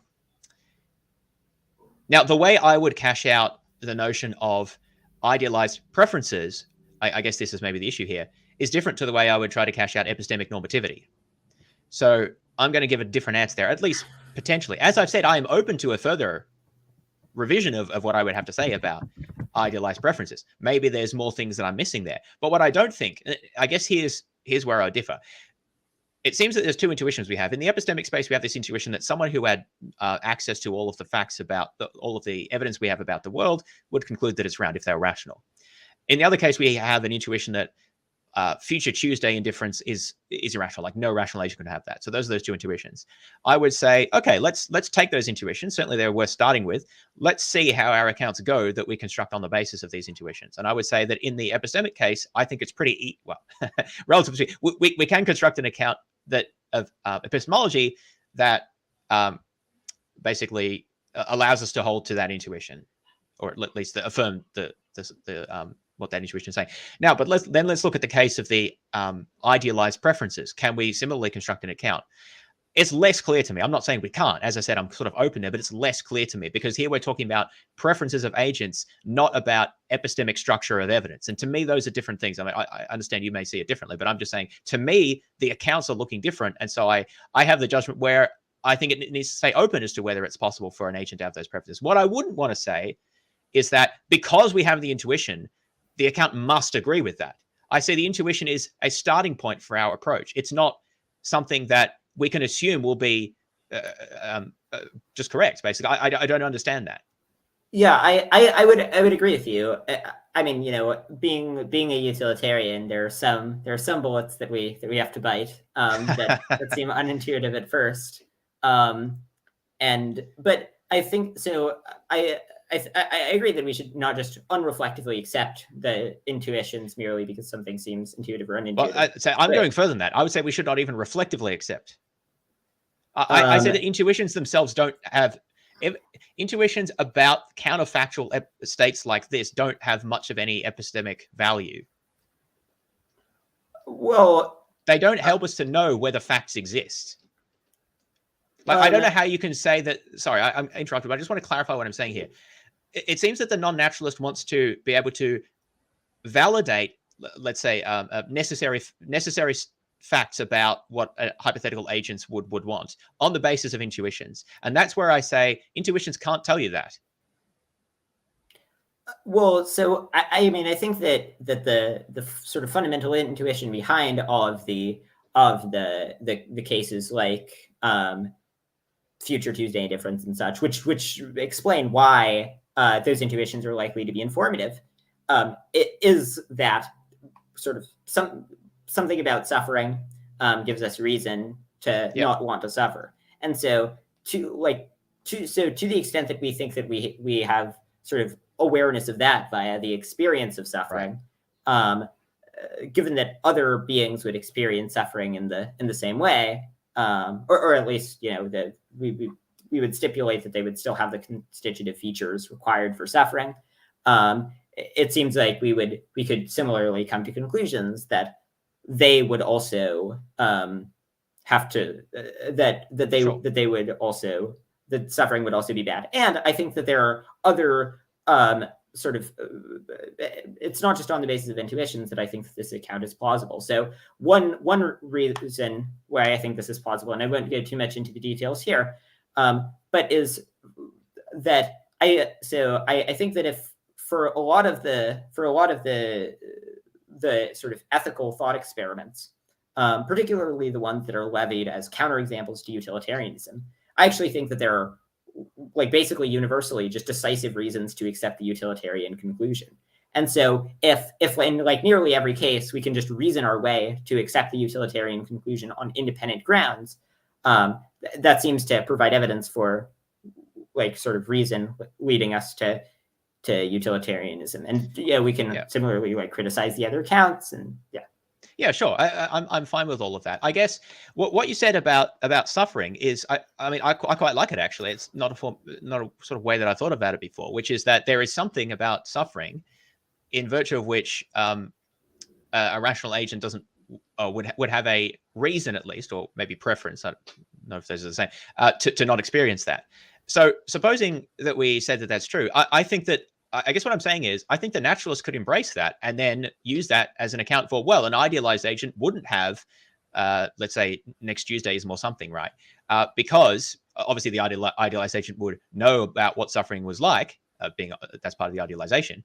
And that knowledge would give them the reasons, or at least let's say the preference, the idealized preference to not experience that. So coming back to that, I don't see the problem with that. Maybe there's a bit more to unpack in the details, right? But why can't the naturalist just appeal to the same move? I guess is the question. Well, if one who makes that move would still be called a naturalist, then I would be perfectly happy calling myself a naturalist. But what's, again, when I say naturalist, I have it's just physical stuff that the natural sciences can study, at least in principle, right?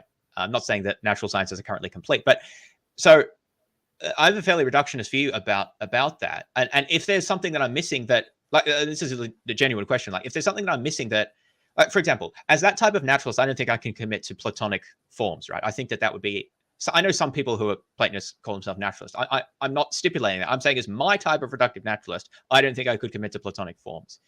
And so if someone had an argument that those things should exist, then that would be inconsistent with the way I think about stuff that exists, right? But now, coming to our case that we've been talking about, is there considerations in virtue of which I should move away from my reduction naturalist view in these sort of normative questions? It seems that in the example that's been given, I can understand suffering as a natural phenomena, and that there are aspects of that give people reasons to at least idealize reasons to hold preferences against experiencing it. It's not clear to me what pulls me away from the sort of reductive naturalist view there. So the question is, am I missing something there? I didn't think that you are missing something. Like, to the extent that you held the view that all possible agents would necessarily find suffering to be, or all like possible fully rational agents would necessarily find suffering to be something that's aversive. At least their idealized selves would. Yeah. No, you said rational, so I guess that. Yeah. Right. I would there if that was your view, I would have zero disagreements beyond just the naturalists and moral naturalism and moral non-naturalism seem like they are, much like many concepts in philosophy, notoriously difficult to define. And to me, that just intuitively, based on what I've read from other non-naturalists, that just intuitively seems to be more in the non-naturalist camp. But I would have zero substantive disagreements with the person who held that view. Yeah, and just to clarify, the point here is not to sort of definitively classify views as one or the other, but I'm trying to understand better, because I do find non-naturalism a bit hard to understand sometimes. And in the case of Platonism, I think that there is substantive disagreement there, but it doesn't appear that you're appealing to any kind of Platonic forms here, or something analogous to that we've been talking about. I think one difference is that I am still uncomfortable with this sort of appeals to intuition and hypotheticals that you've been appealing to. And I would still say that those aren't definitive. I don't find them that, like the next Tuesdays. I would say that I don't find that especially persuasive. However, I would say that it does seem plausible to me that there are aspects of or features of suffering in virtue of which an idealized agent would necessarily have reasons to avoid that. I wouldn't firmly commit myself to that, right? I think what I would want to, and this is maybe where the naturalism comes, I would like us to understand suffering better, like in terms of everywhere from like the social and cognitive to the neuroscientific aspects of it, to make a sort of a necessary claim like that. But I'm happy with the notion of necessary supervenience relations, right? I think most reductive naturalists probably have to be, in order to, unless they're like a limitativist about everything, right? So, for example, certain mental states necessarily supervene on certain types of physical states, right? So the fact that there could be these sorts of reasons that necessarily supervene on or occur as a result of certain physical states that are suffering states, that in principle, I don't see as a problem. I guess some people may prefer to describe that relation as a non-natural relation, but to me, that's not how I would describe it.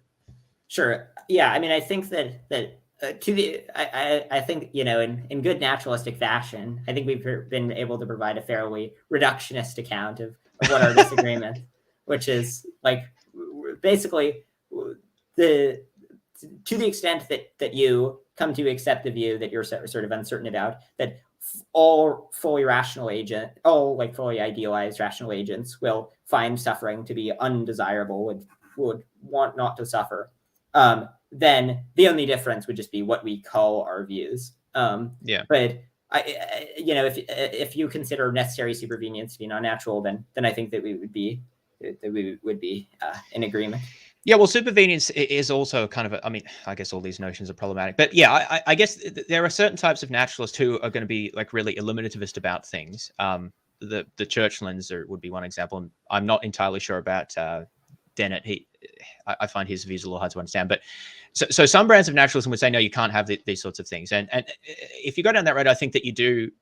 Honestly, I think even things like governments and social relations become sort of hard to understand, because I think that yeah, I just think this notion of supervenience on lower states is, I don't see it as problematic. As long as, I guess what I see naturalism is saying is that fundamentally everything is the sort of thing, or made of the sort of thing, that can be studied through the natural sciences. And the best guess is that it's like something like quantum fields. Now that might be wrong. It might turn out to be something else, right? But that's our best guess as to what it looks like.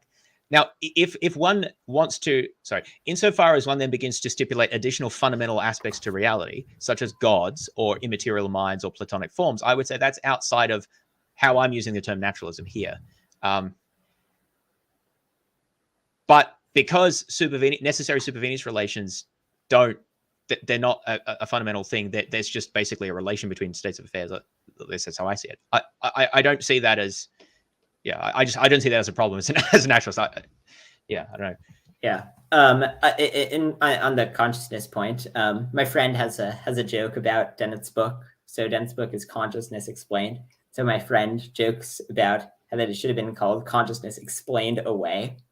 Yeah, I've heard that one before. I haven't read his book. I need to understand better, but I continually hear inconsistent things about what Dennett thinks about consciousness. So I'm not entirely sure there. Well, that was interesting. I don't know if you wanted to talk. It probably should go soonish, but if you wanted to talk briefly about any EA stuff, I know you mentioned that in the when you contacted me.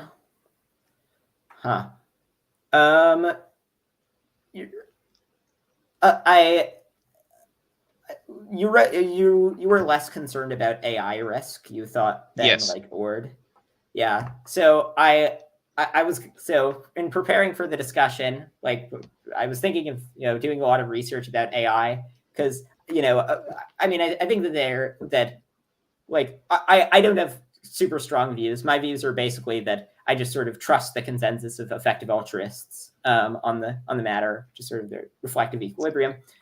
Given that I am not super knowledgeable about the domain, and so, but I don't think that I have sufficient like domain specific knowledge of AI to be able to provide very well. That's fine. I mean, a lot of my objections, I wouldn't really say that they're domain specific. Like I think one of my meta criticisms is there's too much focus on technical AI work in the EA community, and not enough on what I guess I might say are the socio-political aspects and I guess more, I don't even know how to describe some of them, more practical aspects. Logistical is one of them.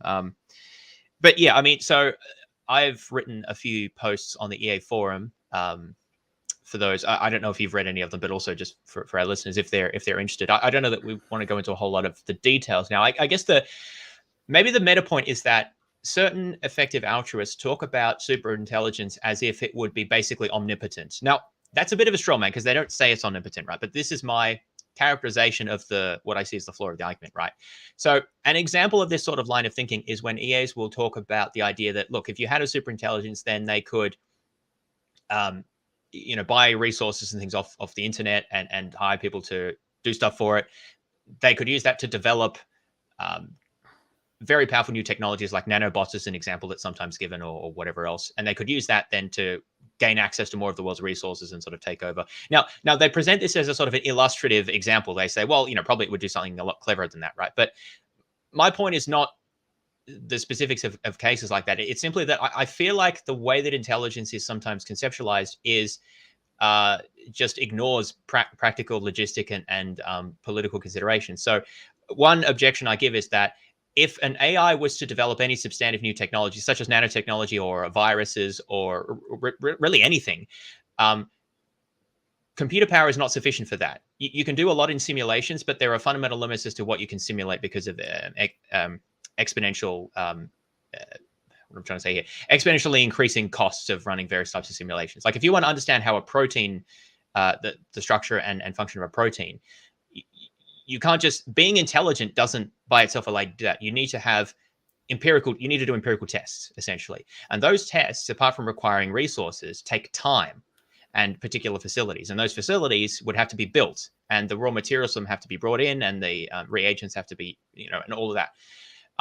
Now, even if you're super intelligent, you may be able to do that really a lot faster than other people. But at the end of the day, you're still going to need to collect data and interact with the physical world. And all of that's going to take time. And then this mitigates against these ideas that the super intelligence could gain a technological lead. I forget exactly what, there's a term for this that Ord uses in superintelligence that I forget what he says, but that it could gain this kind of overwhelming lead or dramatic power over humanity in a very short period of time. It seems to me that is the term FOOM? Well, FOOM is, I think that's a term that Eliezer uses to talk about the rapidity of the takeoff. There's a different term that pretty sure it's Ord uses to talk about the fact that the AI would basically be in charge of the world, like that they would have a dominant power over what happened to humanity. I've forgotten what that term he uses is, but my criticism is that it essentially treats intelligence as if it's the only relevant variable into power. In fact, some EAs are explicit in relating power and intelligence. What I would say is that intelligence is an important component of power, but it's by no means all that there is to it. There are many things you need to get power, and just being really intelligent is not sufficient. Even if you include things like emotional intelligence and being able to manipulate people. And that, by the way, it's not clear that that would immediately follow from some types of reinforcement learning AI that are discussed, that it would to sort of have those abilities. But even if you say, well, it could then develop those, even that kind of, it's not sufficient, right? You actually need to gather the resources, and then you have to have the logistics to support it. You have to have a way to project that power. At the end of the day, the AI would need a way of defeating Earth's military forces to actually gain full control, right? And that's going to require a level of technology that it has to develop. So I know this is sort of a bit vague, but this is talking generalities of points that I think are neglected in a lot of EA treatments of the topic, where they talk as if being superintelligence is sort of the end point of achieving power over humanity's future. And what I say is that there's a lot more to that than just the superintelligence, and that we need to investigate these aspects as well.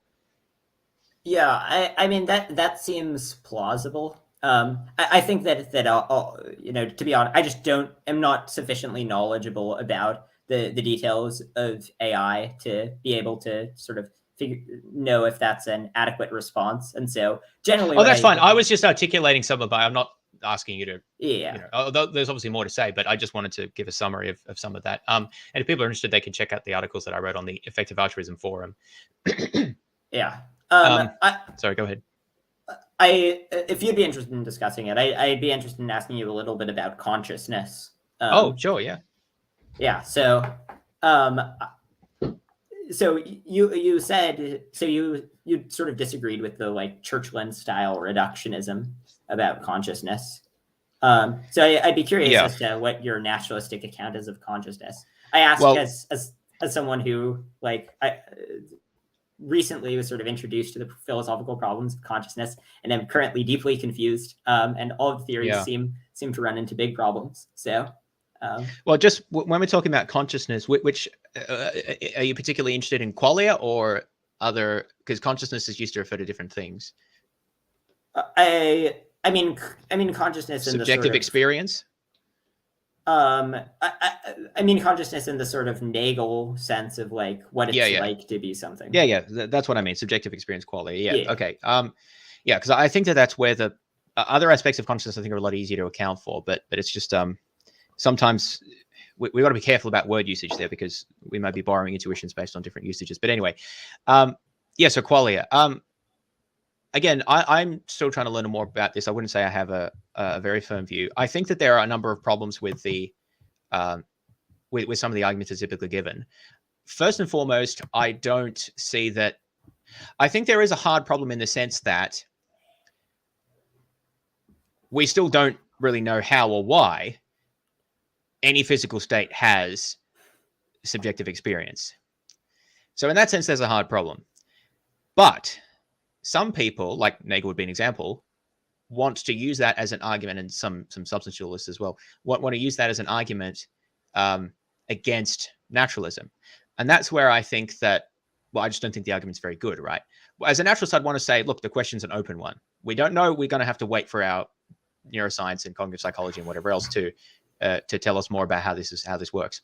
But the arguments that try to establish that sort of that can't happen, or that it's impossible that you can have this under naturalism, or highly improbable or something, I just don't quite see their force. So if we're to say, for example, that there's always, I mean, so you can make a kind of one example would be the p-zombie argument, right? That you can have a physical replica of, say, a person who just wouldn't, there'd be no one home, so to speak, that there would be no subjective experience. So the fact that such things are conceivable, I mean, some philosophers debate whether they're conceivable. I don't even know what all that debate's about, what conceivability means. But whether or not it's conceivable that you could have a p-zombie, I don't think p-zombies are metaphysically possible. If you had a physical duplicate of a human, then I think you would have the same subjective experience. So my best account would be that there's a necessary supervenous relation between mental states, including qualia, and the physical substrate. So I'm not saying I can prove that, right? But as a naturalist, that would be a natural claim that I would make. And I don't see that we have good evidence that is wrong. So at that point, I see that it's just sort of a stalemate, right? I'm not saying I can prove that that's right, but I don't think that there's a good argument against it either. So I don't think the p-zombie argument is a good argument for thinking that materialism sort of must be false. And then there are arguments about inconsistent properties. So go ahead. Yeah. So on the p-zombie argument, so in terms of the metaphysical impossibility point, so like it seems like for something to be metaphysically impossible, like there has to be some explanation for why it's metaphysically possible, or sorry, metaphysically impossible. So like, you know, if it entails a contradiction, that means it's logically impossible. It should also mean that it's metaphysically impossible.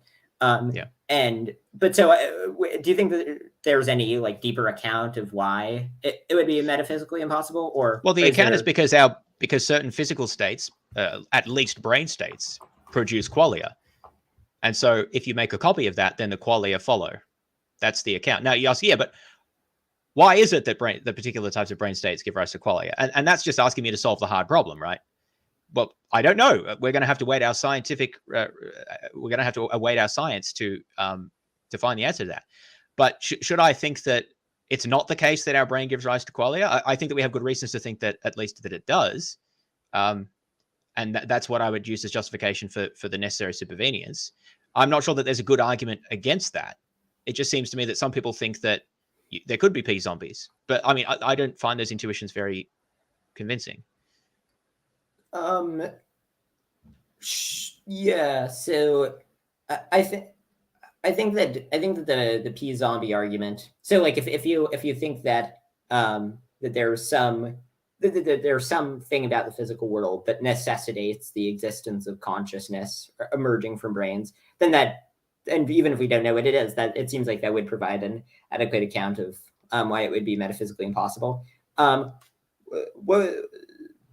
Is there more you want to say on the p-zombie point? If not, well, not really. Although I would also say that I think that this comes to the issue of what your priors are. So if someone thinks that p-zombies are possible, I think that we sort of deserve an account of that as well. I think anyone making a claim like that, it's reasonable to ask sort of how they support their claim. And I say that although I can't establish the possibility claim, what I would say is we do have good reason for thinking that the brain produces qualia, or certain types of brain states produce qualia more specifically. And I think that that's as good a reason as we sort of have available at the moment as for why we should have a particular view about the modal properties of consciousness, right? For someone, because the counter argument is simply that it's conceivable that you could have a p-zombie, and to me that's just a much weaker argument than all the reasons we have for thinking that brains produce qualia. Yeah. So I'd be curious in hearing what you would think about the Mary's room argument. So I want to be again still in the process of reading through the responses to this to be able to articulate my position more clearly. But I think that there are types of facts that, or no, let me rephrase it. There are types of knowledge that don't reduce to declarative knowledge or propositional knowledge.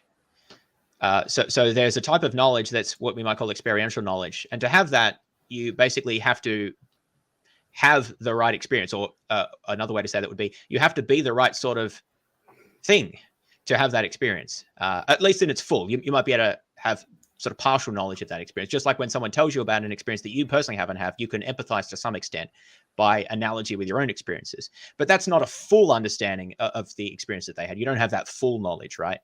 Likewise, I think plausibly, to take Nagel's example, what is it like to be a bat? Could a person ever know what it's like to be a bat, even if they knew all of the physical facts about, how bats work?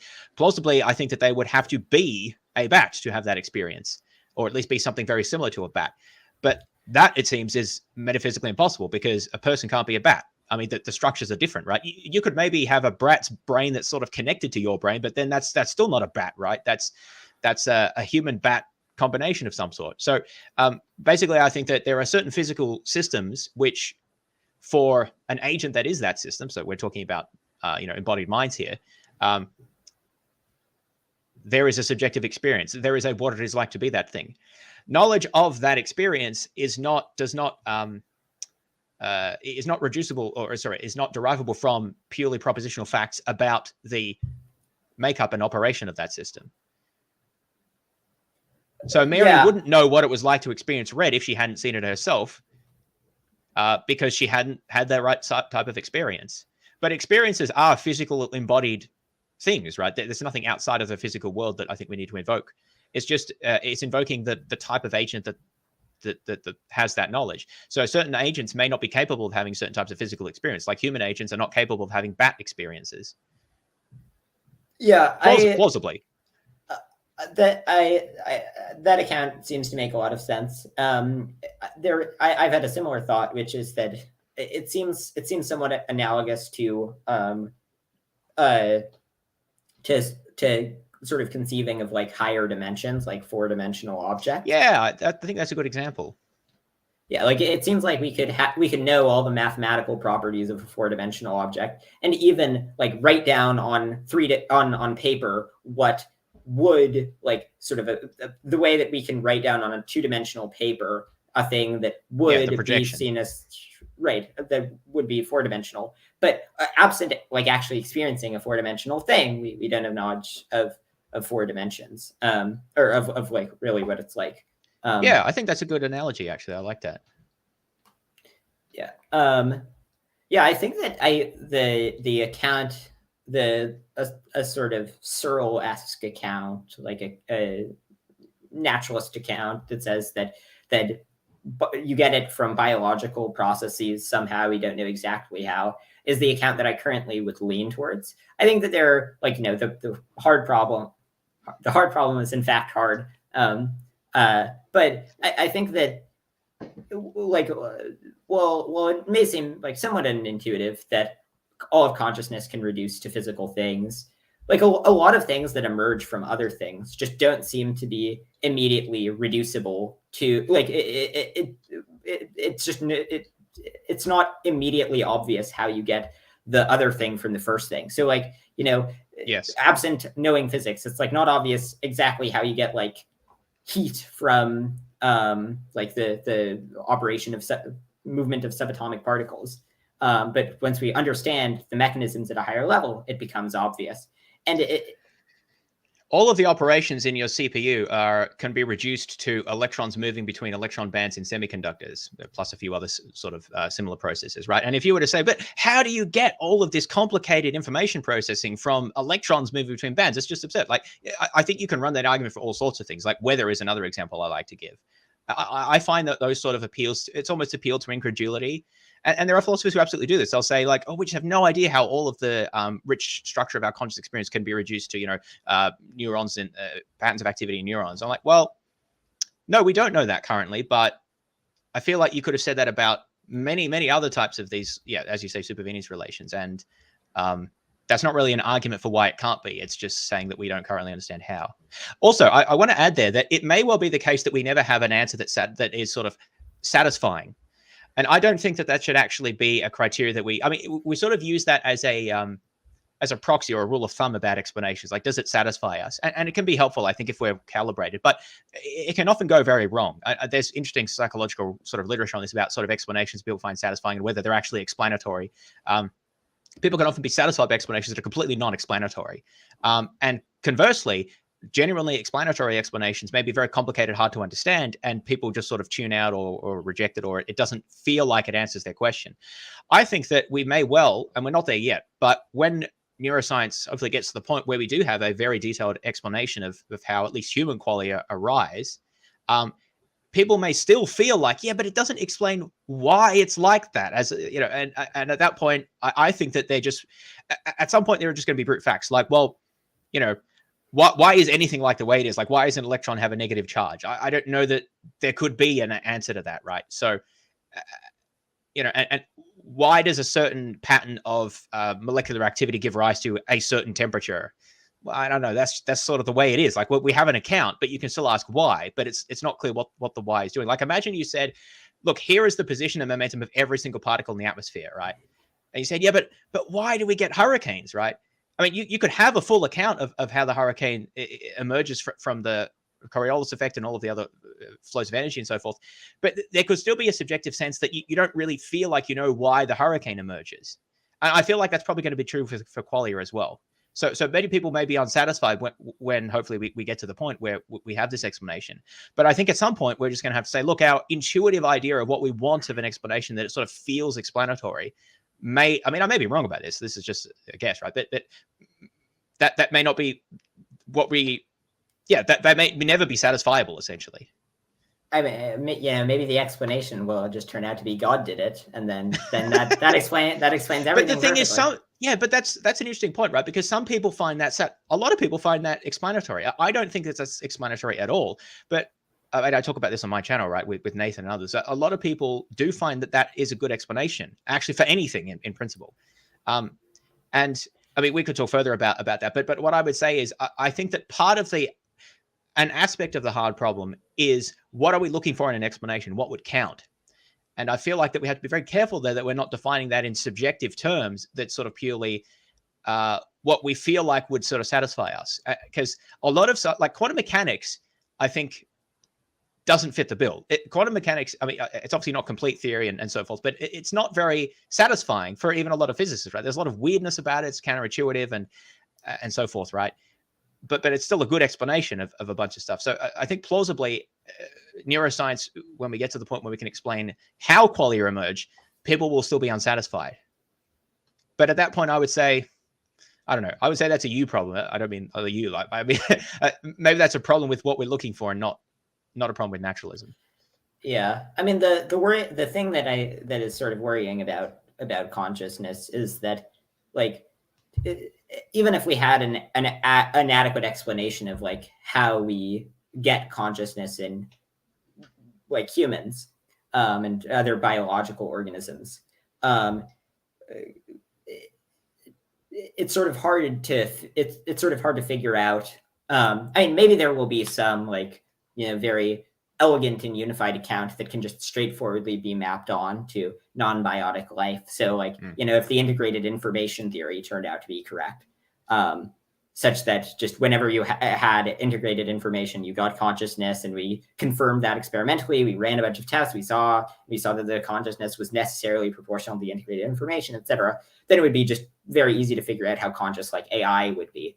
But given that consciousness is, on my view, and I think on yours too, the only thing that matters is bringing about desirable conscious states, it's sort of like it's worrying that it is such a difficult question, because yes, it's sort of figuring out what beings are possessors of potential moral worth. Yeah, I agree. And it may be, I'm actually suspicious about whether there will be an overall unified account of all types of subjective experience. I think that it's plausible we could have one for animal life, because we are humans and we can then extend out from there. And there's a lot of evolutionary commonality. But if we talk about machines that are built fundamentally different, like an emulation of the human brain, I think would be all right there. Although I think Searle, I don't know that Searle actually agrees that would be conscious, but I think it would be if it was, again, at a sufficient, I'm getting into too many issues here. It may depend on the way that the simulation is conducted and also the resolution of it. But at least in principle, I think that if it replicates the structure sufficiently well, then that could be conscious. But if we talk about very different forms of experience, like an AI that's built, very different architecture, or maybe aliens that are extremely different from us, it could actually be very hard to know what sort of subjective experience, if any, they had. And because it's not, how to put this, I think that we can give an account in virtue of which our conscious experience arise, because we have access to our conscious experiences, because we are the type of beings that have those conscious experiences. We can never be, at least plausibly, maybe there's some sort of neural link or whatever that will develop that allows us to do this, but plausibly we can never be the sort of being that has Vulcan consciousness, where by Vulcan I just mean some very different type of alien, right? Just using that word for sake of argument, right? Plausibly we can never be those type of beings, because, well, we're just not. And so how could you get access to what it is like to be one of those things? Like, you could build one of those things and talk to it. That might be the best option we have, but there's still going to be an inferential gap in terms of actually possibly one of the best. There's a science fiction story that I read about this, is where you have basically, in this story they had a universe where there's many different forms of conscious experience, all sorts of different forms of life and things that are just sort of unimaginable, like, clouds of energy or whatever. And the idea is that if you took 2 points that are far apart in this sort of landscape of conscious entities, there was no way for them to even communicate with each other, because they're too different. So, but communication could still occur. It just had to be through steps, right? So, like, two beings that were kind of similar would communicate, and then they would talk to ones along the chain. And so there could be communication, but it just had to occur at sort of in intervals. And perhaps that's a way we could get to it. Like, because if we're sufficient, like, I'm not the same as you, but I'm sufficiently similar that I'm pretty sure I have insight into broadly what your qualia are like. That's an inference that I make, but I think it's a plausible one, right?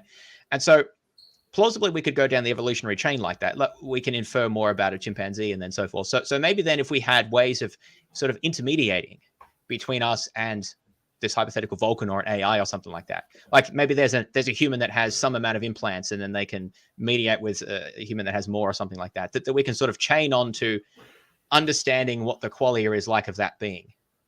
This is hypothetical, right? But I'm just sort of thinking about how we could actually get access to different subjective states that are not those of beings that are like us. Again, on the supposition that you can't know what those are like without experiencing them or something similar to them. But then you can't just become something, like, can't just become a bat, then you're not a person anymore. So I don't know. I think that this will be, I do hope that in the future we'll figure out a way to do this better, which maybe will have significant ethical implications, as you say, right? But at the moment, I think that we're actually, it's probably a bigger problem than we tend to think about very much. Yeah, that seems like one area where it would be useful, where if it were not so intractable, it would be useful for effective altruists to work on it. I mean, well, maybe in 100 or 200 years we'll be able to. We're a long way from that at the moment, but I think in principle, I mean, probably that will happen, right? I mean, the idea of some of these science fiction accounts is that when human augmentation, genetic or implants or otherwise, becomes possible, then people are augmenting themselves all in all sorts of different directions. And then we get a much broader range of different sort of subjective experiences that currently we're kind of clustered pretty tightly in terms of humans, because we're all actually biologically very similar. Obviously, this is sort of sci-fi, right? But sort of thinking about how would we explore the space of subjective experience? Maybe it's through basically bifurcating and having entities that we can communicate with that sort of spread across that space more broadly. And that allows us to sort of iteratively connect inferential distances. But I don't know. That's something we'll have to worry about in the future if we get there. If we get there. One other question I would have, and if you have to go, then that's fine. But what approximately would your credence be in Christian theism? Well, actually, I've written an article about this. It's a little old now, but I think I would broadly hold to it. So I've said that the probability, like epistemic probability of any type of theism, is about 10%. That's largely based on like Phil Paper's survey. It's rounded a little bit, but I think that's the right order of magnitude. But that's any type of theism. So Christian theism would be a subset of that. Well, most forms of Christianity would be a subset of that.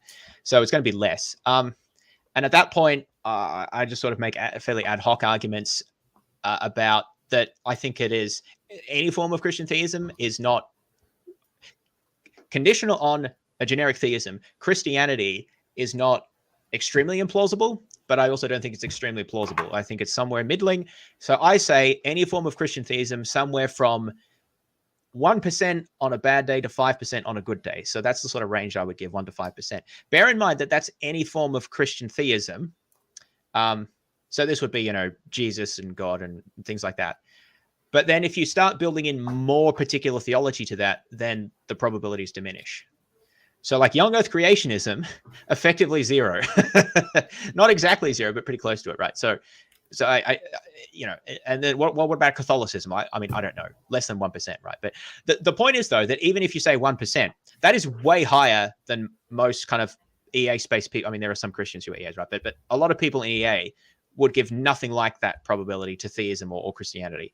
And that's a criticism that I've made in the past, which is that, look, either we need one of two things. We need a good argument as to why we should place extremely low credences on theism and or no Christianity, or we should start talking more seriously about these sort of issues, right? Because actually, if we're interested in doing the most good and God exists, presumably that has implications about doing the most good. But we, as a movement, seem to just ignore that possibility. So it seems to me that we should have a good argument for doing that. And I think that there are good arguments for being an atheist, right? But what I don't think is there are good arguments for placing exceptionally small epistemic probabilities on God's existence. But anyway, that's my view. I'd be interested to know what you think. Well, so my view I think that the odds of God of Christian theism would be vanishingly small. What about just generic theism? So would generic theism just include a deity that is like not omnibenevolent, or? Well, I guess when I say theism, I'm thinking an omni-creator, but not like incarnating in things, or not necessarily.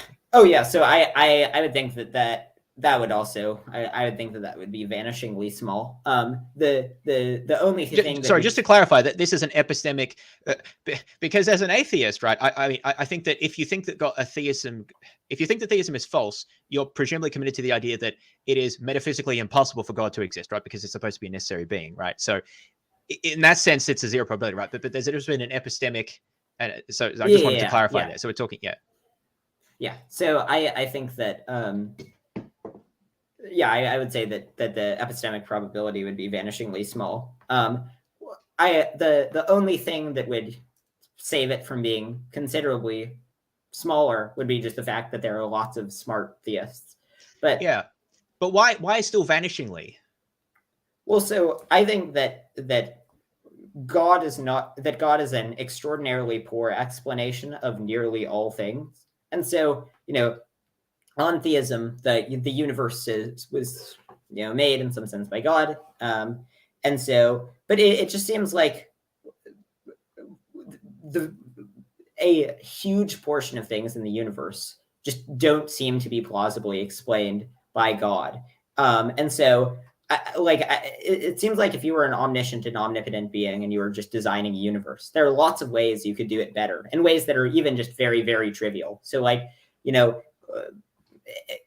God could make it presumably so that food just tasted better, right? And that it seems like food tasting good is good, all else equal. So it seems like God would be likely to do that, or to just make the sort of average, like midpoint of sentient beings be happier, or to get rid of any particular disease, just have those not be created in the first place. And so it just seems like there are some things that naturalism has some trouble explaining, but on theism it seems like a huge portion of things that exist in the universe just there's no good explanation of, and would be very, very implausible on theism. Yeah, I mean, I essentially agree with those. I guess the meta point, though, is that everything that you or I say about why it's unreasonable to believe in a God, then there are counters, right? And I take peer disagreement very seriously, and so I think that it's appropriate to mostly accord our all things considered epistemic credences to something like what the distribution of expert views is. Now, that's hard to establish for theism, but on the basis of the evidence that does exist, I think that 1 in 10 is a good guess. And I would say vanishingly small is inappropriate. I mean, I can see people arguing for different precise numbers, but vanishingly small seems to imply that there would just have to be effectively no thoughtful, rational, epistemically virtuous persons that are theists, and that seems wrong to me. So I guess you could, of course, just reject the type of conciliationism. I mean, the thing is, I don't think you have to be very strong conciliationist to even move away from a vanishingly small. Even if you're in conciliate a bit, I think you move away from vanishing. Well, to be clear, so when I say vanishingly small, I'd say maybe a quarter or 0.5%. So not like 0.00001% or anything. Well, I wouldn't call that vanishing. I mean, yeah, okay. The latter is what I would call vanishing, like 1 in a billion or something, or I don't know. So what did you say? A quarter, 1%. So that's, yeah, I mean, interestingly, that's still a lot higher than many people that I've talked to, like many atheists, I mean, who will accord exceptionally low numbers. And the thing is that, so this is what I think, you may not agree with this. I think that people like, what's his name? Moral Disagreement, who's working on that? Will MacAskill. So Will MacAskill has written about the problem of moral disagreement with respect to like particularly normative ethics and taking that very seriously, the idea that there's, reasonable disagreement. And I agree that is an important thing to consider. But why not apply that to questions of, say, theism or religion generally? And even if you don't go full conciliationism and get to my 1 in 10, even if you're like 1% for any type of theism, surely that's enough to seriously consider as an EA or as an EA movement. Or maybe you disagree. Like it seems that there's an inconsistency, is what I'm saying here. Maybe. I mean, maybe 0.25% would be a little bit too high. Well, the point is not the exact number, right? But yeah, I mean, that does start to seem a bit like Pascal's wager-esque. I'd be curious as to sort of if you think it's 1 in 10, like how would you resist Pascal's wager? Well, I mean, Pascal's wager is an argument for particular actions, and I don't think that the argument is good, right? But in terms of taking, there's a difference between taking an idea seriously and actually embracing the idea, right? I think that, I mean, I don't want to call it Pascal's wager because I don't think it is, but the idea that the magnitude and plausibility of an idea combine to give you some sort of judgment about how seriously you should take it, that seems entirely plausible to me. And in fact, EA makes that argument all the time about, plausibility and scope and neglectedness in terms of its interventions, right? And other sorts of arguments.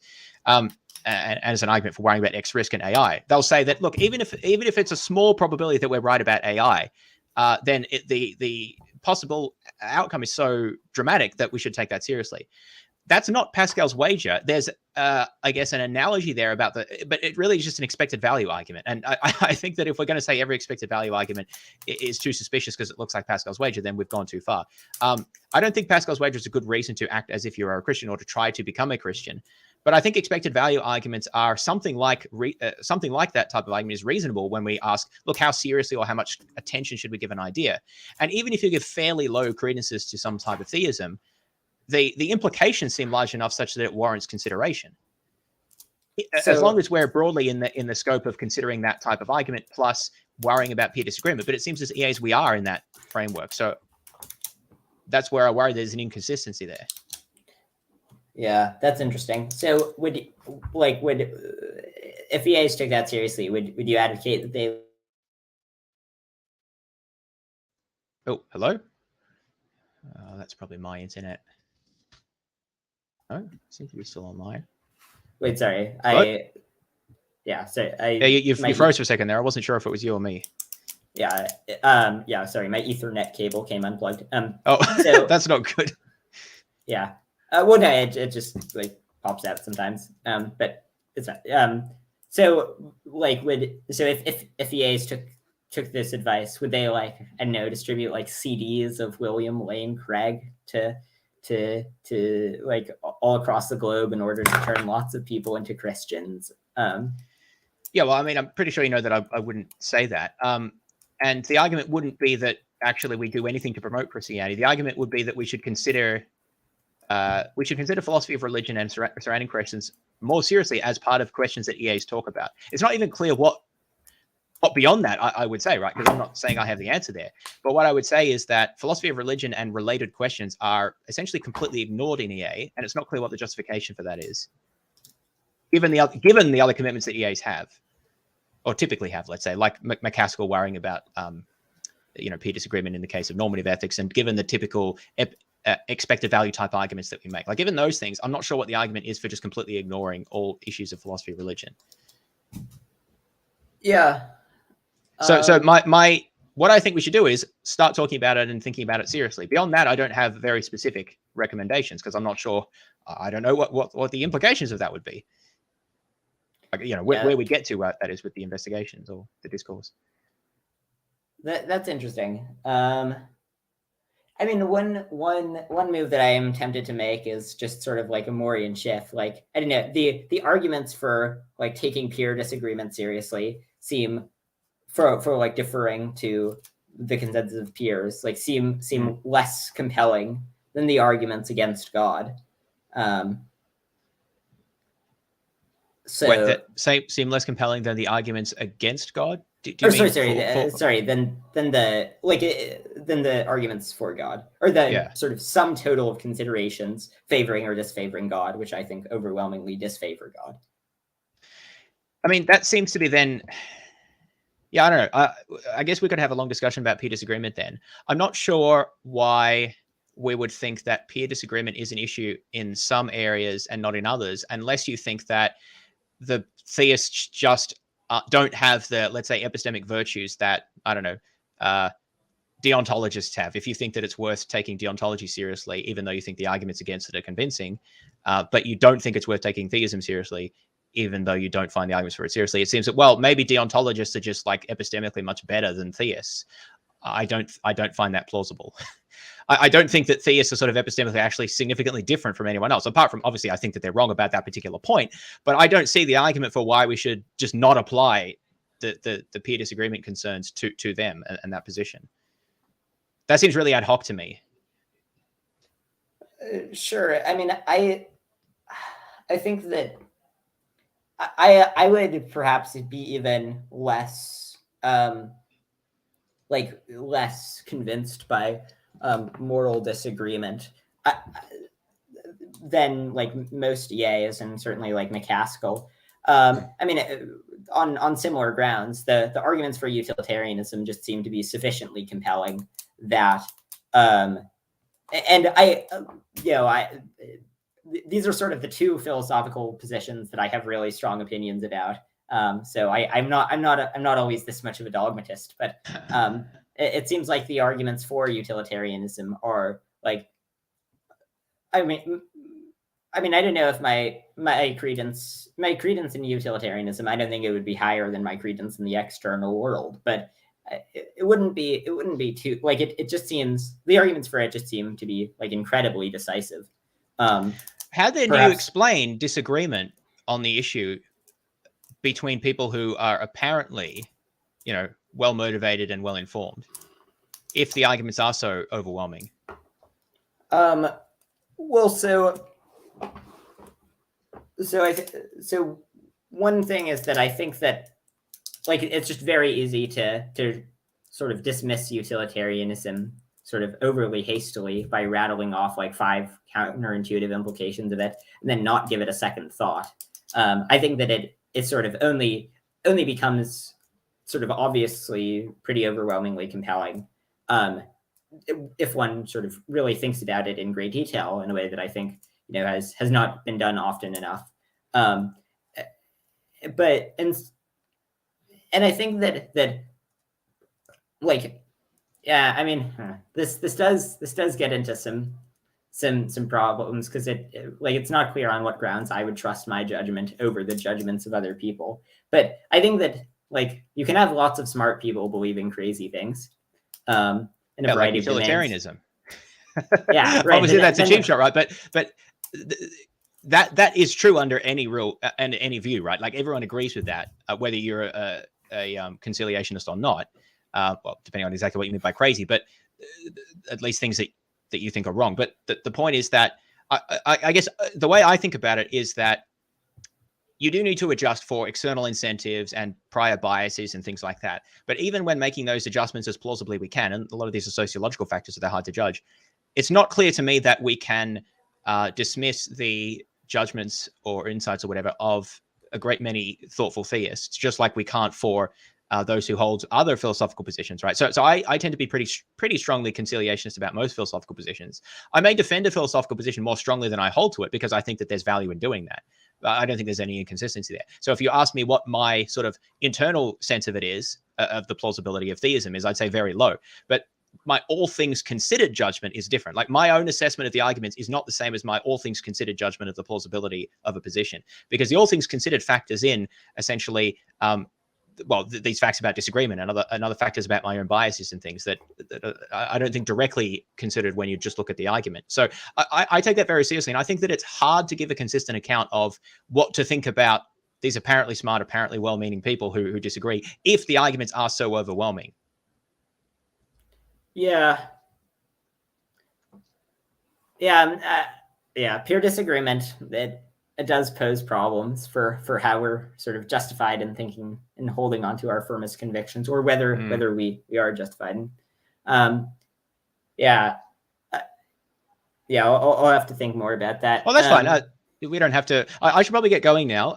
Maybe that's a good pessimistic note to leave it on. Any final, I don't know, questions you want to ask quickly, or just concluding stuff? No. Thanks for coming on. It was a good chat. And it was really good. Thanks for having me. Hopefully people found this interesting. Hey, talk to you See ya. at some future juncture. Bye.